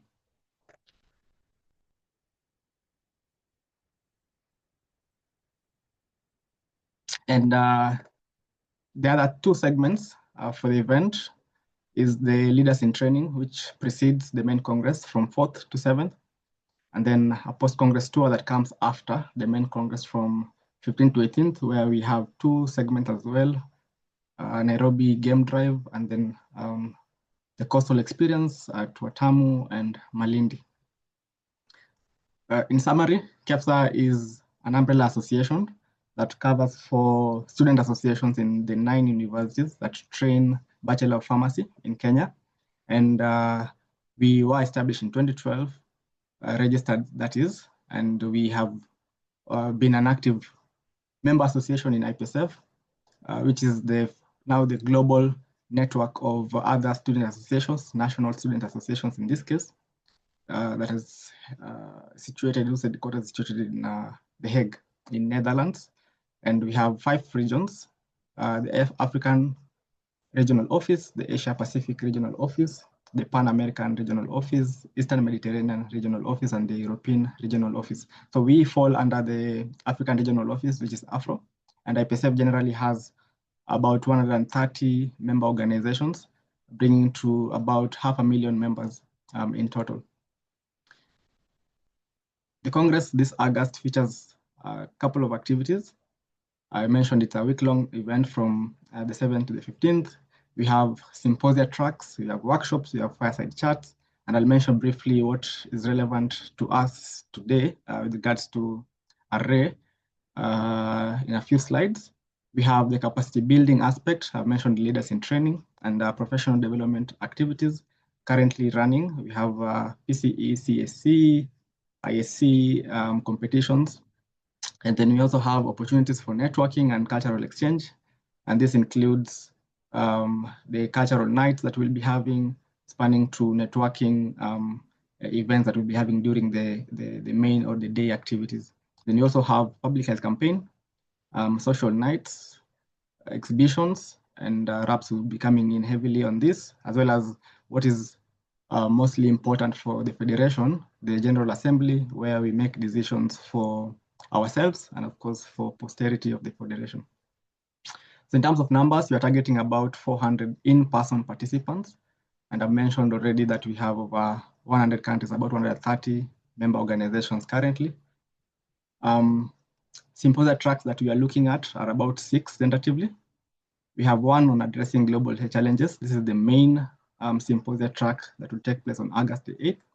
We have one on research and innovation coming on August the 9th, one on accelerating action for gender equality. We also have one on pharmacovigilance and patient safety, digital health, artificial intelligence in pharmaceutical care, as well as environmental sustainability, One Health, and climate change. As for workshops, workshop A is on regulatory affairs. Again, this is one of the in-person activities we are organizing to just advance the conversations we've had today. And the title for this workshop would be Advancing Regulatory Harmonization for Equitable Access to Quality Medicines. And we hope that those who would be attending in person, either through the full package or day pass, we want to engage with you during this afternoon. We also have fireside chats, about 5 of them, spanning from financial literacy, reproductive health and FP. We'll have one on redefining pharmacy education and practice, themed fireside chat targeting alumni as well, where we'll be engaging those alumni who will be participating so that they share with us their journey in IPSF leadership and of course, the legacy they've left behind, as well as antimicrobial resistance and stewardship. So currently we are working with the above or on the screen stakeholders, partner sponsors and exhibitors. And you can already see RAPS features heavily there and RAPS Kenya. We are glad to work with them to see how best to bring the event to fruition in August. And just to also add more insights on the workshop we'll be having on array, we are coordinating this, of course, through some other stakeholders in the regulatory affairs space, including RAPS and RAPS Kenya. We'll also have CAPI coming in. We've had, I think, good conversations the last week. We're hoping them to come in as a sponsor so that we have a whole packed session for array discussions, and we want to see this workshop attracting maximum participation. Again, not to forget, RAPS is supporting us heavily, and you might be aware of our initiative we're calling the Adopt a Delegate. We're trying to support participants who are unable to participate smoothly, maybe due to one reason or another, including financial constraints, and RAPS had sponsored 2 Kenyan slots, whose criteria was very defined, with one on abstract presentation. So we're going to look at the Kenyan who will do or will come out as the best abstract presenter. We also have one on the essay writing competition. This is already closed. The abstract submission is still ongoing until 15th, but for the essay competition, we are currently doing evaluation, and we should be able to announce that in the next few hours. I think Sandra is in the room. We intended to announce the winner today, but due to one reason or another, we'll have to do this at a later time. And then, of course, this is what Beldina has alluded to, and I was doing my best to try as much as possible, figuring out how we are going to run this raffle. So the target was for Kenyan participants to get LIT slots, but you understand we have some good participation as well from outside. So we are looking at giving away some merchandise. And this will be very simple and straightforward. I just want to assess your proactiveness. I'll ask Beldina to share the link for the Mentimeter on the chat as I switch screen to,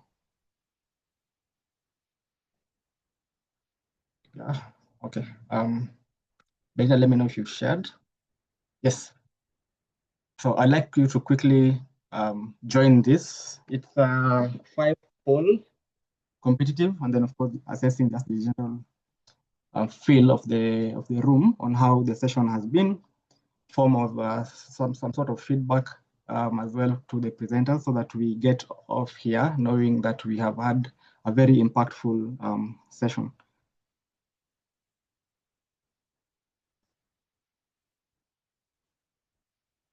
So let me know if you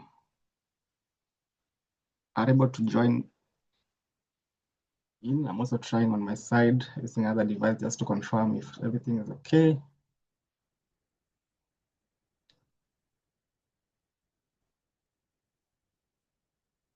Right. Okay, so let me just confirm on this other side. Okay. Link is also in the chat. So the first question is just to assess how you're feeling right now.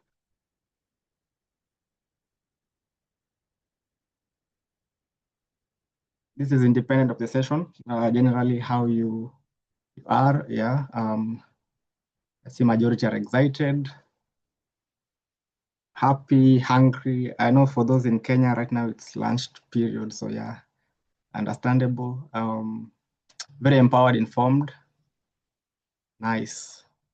Let's have them coming in. I really hope there's no limit to join the Mentimeter. But if there is, at least majority of us should be able to contribute. Thank you. I think this is a clear picture of where we are at. I am going to move on to the next question. Majority excited, happy, informed. Yes. I also am trying to assess who we have in the room.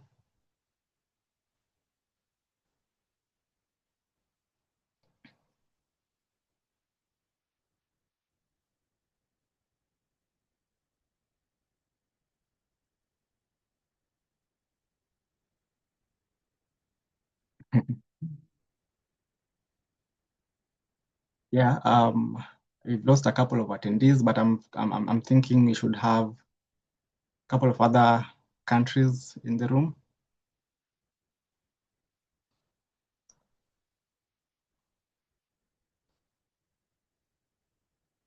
Yeah, this is a quite interesting question because you're asking about the country. We have Kabarak as a country. We have USIU, one term, KEFSA. Nice. I guess we have the audience for the LIT raffle. Now, just assessing as well how the session has been to you.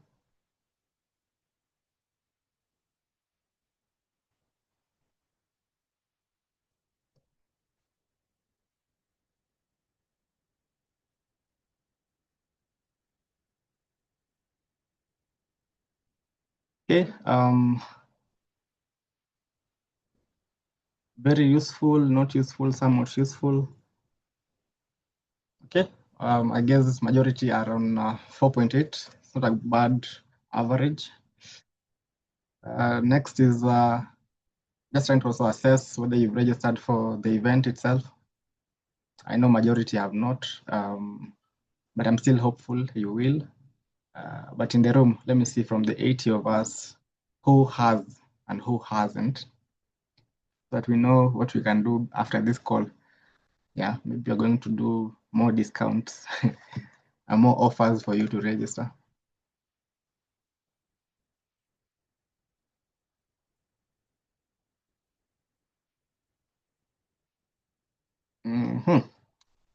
Perfect. Then just want to also assess whether you have submitted an abstract, ignore the typo, to the Congress. We have until 15th before we award or before you close on the abstract calls. This is also a good platform to just check whether we expect some abstract on array related matters or otherwise. Okay, majority haven't.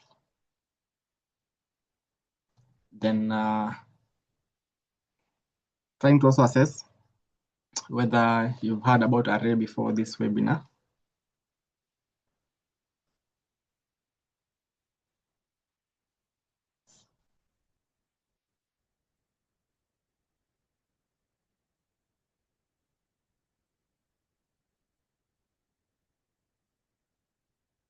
I'm glad that majority of us have actually heard about regulatory affairs, which means we are doing good locally. So this is good feedback for RAPS Kenya. And yeah, this means we have potential members for RAPS Kenya. And how are you confident, or how confident are you in your understanding of array and what a professional does after this presentation?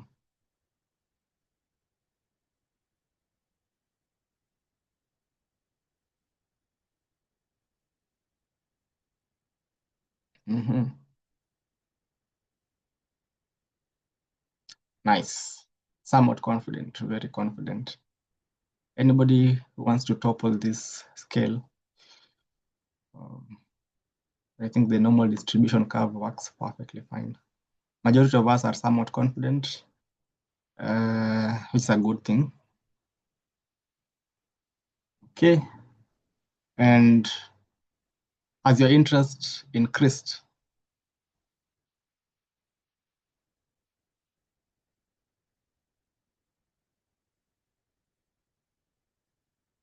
Okay, nice. Nice, thank you. Thank you so much. That's a good response.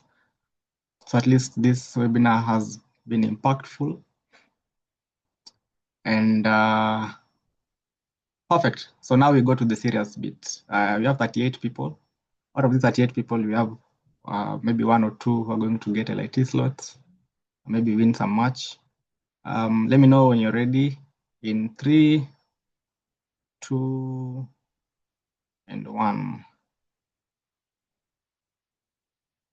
So that's the idea. Okay.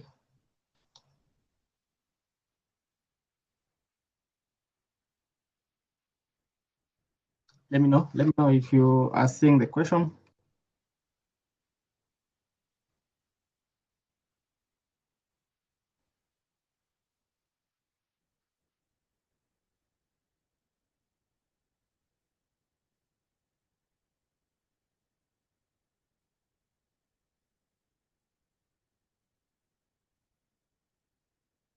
Okay, not sure there are any results. Let me just confirm.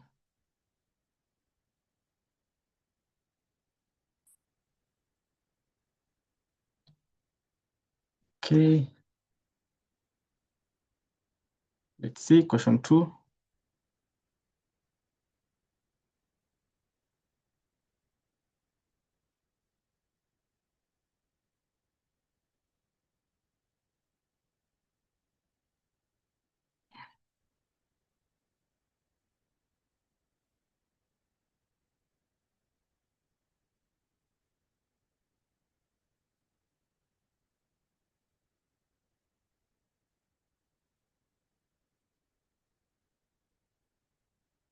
Well, let me know if the questions are popping up on your sides. I'm really not Most sure. people in the chat are actually saying they can't see any question. They can't see any question. Okay. Yeah. Okay, that's unfortunate. I think, okay, perfectly fine. Okay, I guess then this is not gonna work. Apologies for that. Looks like the questions are not appearing how I hoped them to be, but this is going to be very random. I'm going to put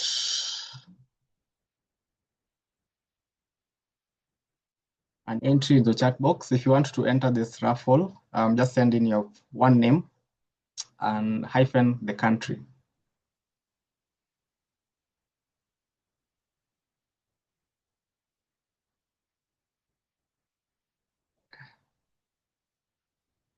Name hyphen country. I figured out a solution for this.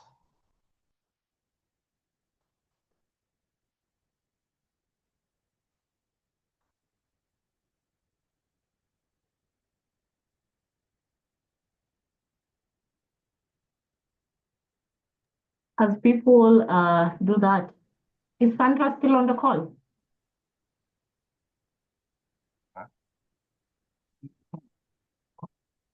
Sandra, are you in the room?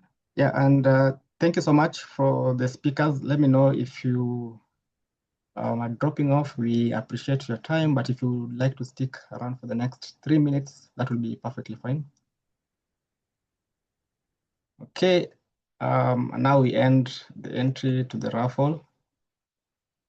Just give me a second as I set up the wheel.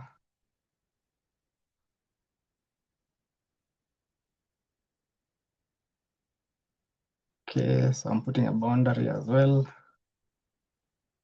Done.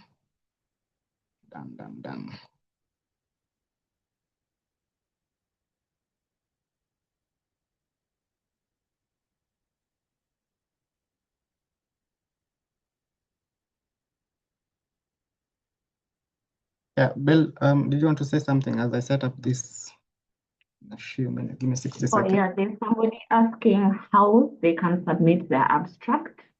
And that's why I asked if Sandra is on the call. Okay.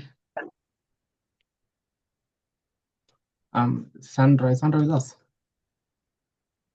But basically, if you visit our website, www.ipsfwc2025.com, there's a dedicated page for abstract submission, and it's pretty as such. You just need to follow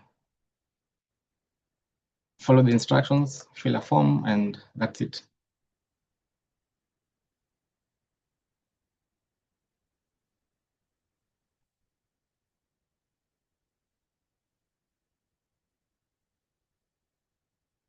Okay, any other question?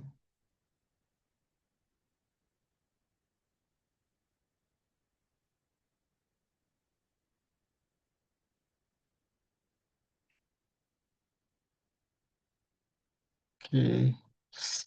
I didn't imagine it will be this technical.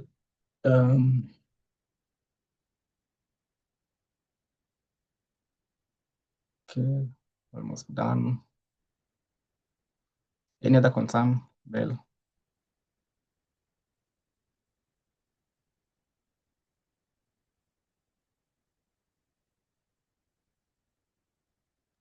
or also where a recording of this session could be found afterward, those who came in a bit late? Oh yeah, we will send them to all the emails that had registered. So the form is still open.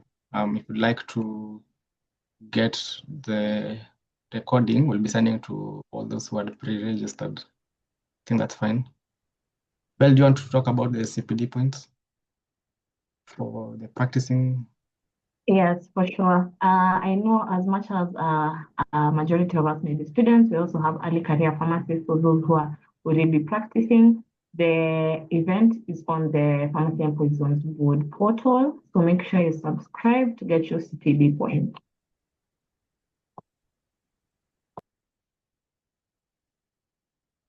Okay.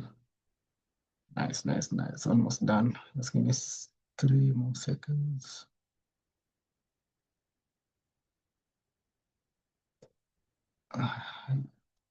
There's someone who filled after the line. Nilikuwa nimeweka.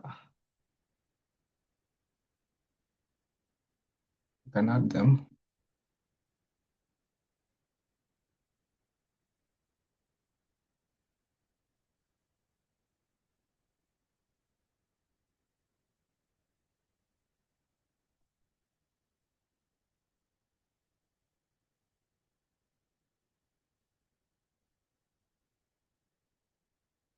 Okay. Do you have Levis in the room as well? I think Levis had some announcement earlier. Yes, I'm here. Yeah, feel free to address your people.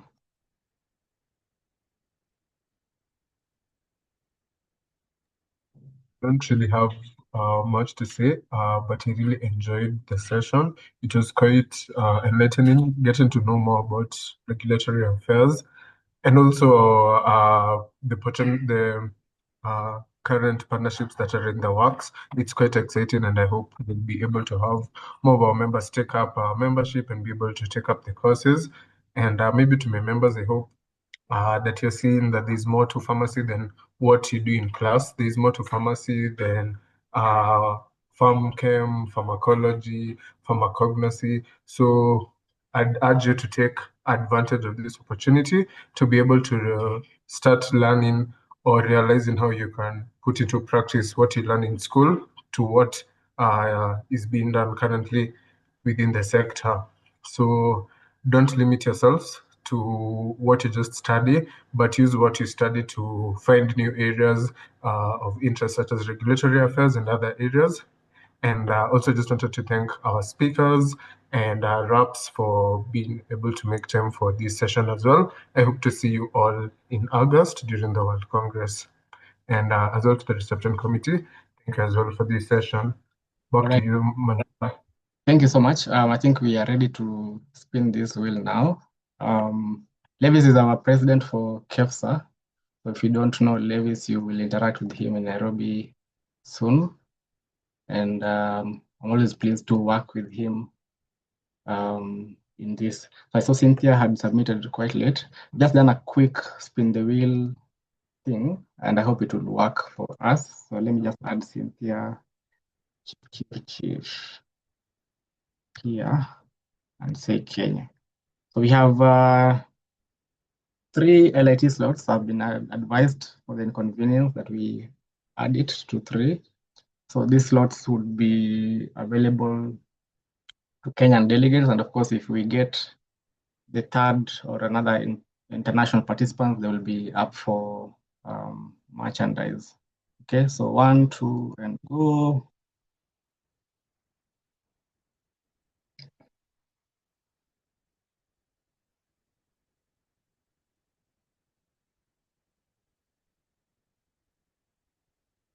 Who's the winner? This is an invalid one, I guess. Hey, Levis. I hope I'm doing it correctly. So let's try again.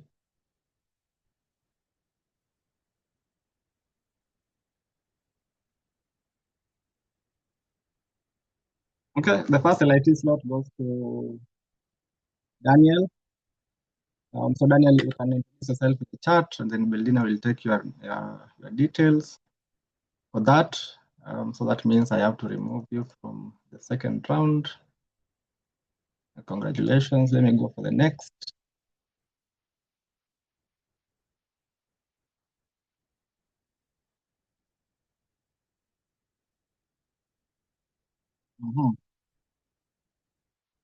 Marion is the second for the LIT slot in Kenya, and I'm going to find you, remove you from the next round. Just type in the chat box so that Beldina gets your details. Okay. And then finally,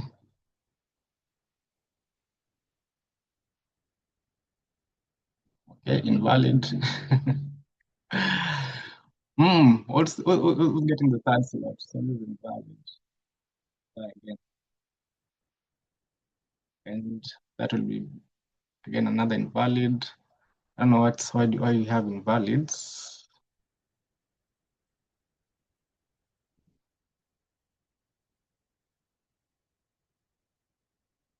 This one will give us a name.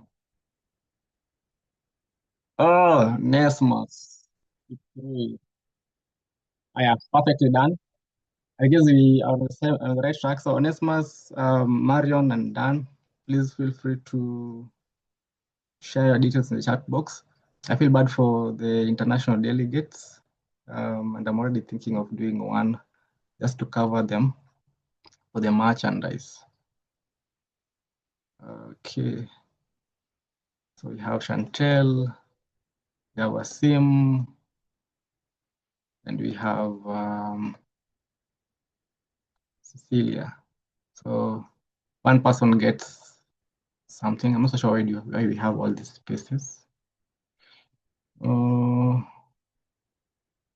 Levis, am I doing it correctly? Should I delete? How do I delete these entries that are blanks?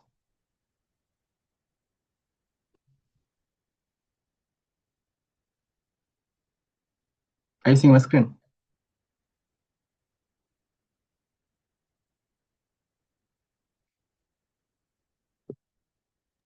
Yes, we can see it. Okay. Just figuring out if I can get a solution to this. Should be easier the other way around, and it is Chantel. Perfect. So thank you so much, guys, for your attention, for sticking around about 20 minutes beyond time. We are pleased and we're excited to host you in Nairobi. We are also very accessible. If you need any support from our team, feel free to reach us through KEPS Executive Committee or the RC, or your CPs from your different countries. And I think that's basically it from our side. We hope to further engage, finding more opportunities for your participation as well. And thank you so much to RAPS and RAPS Kenya for the support accorded to us for this event. So again, I'm getting this back to Beldina. Maybe Beldina, you can close for us. Okay, thank you so much, guys, for sticking around up until now. We know we've gone well over the time limit. Just as a final one before we close, Daniel and Onesmus, please reach out to me in due time so that you're able to settle your LIT slots. You to one. Marion has already reached out to me. Thank you so much for your prompt response. Thank you so much, everybody, for staying. Thank you for being engaging. Thank you for being interactive, for all your questions. A special thanks to all our speakers, most of whom have already fallen off. I want to thank them so much for their time, for giving us the experiences, for being very candid with us and what the field has to offer us. And I hope to see you all in August. Have a good afternoon, evening, morning, rest of your day.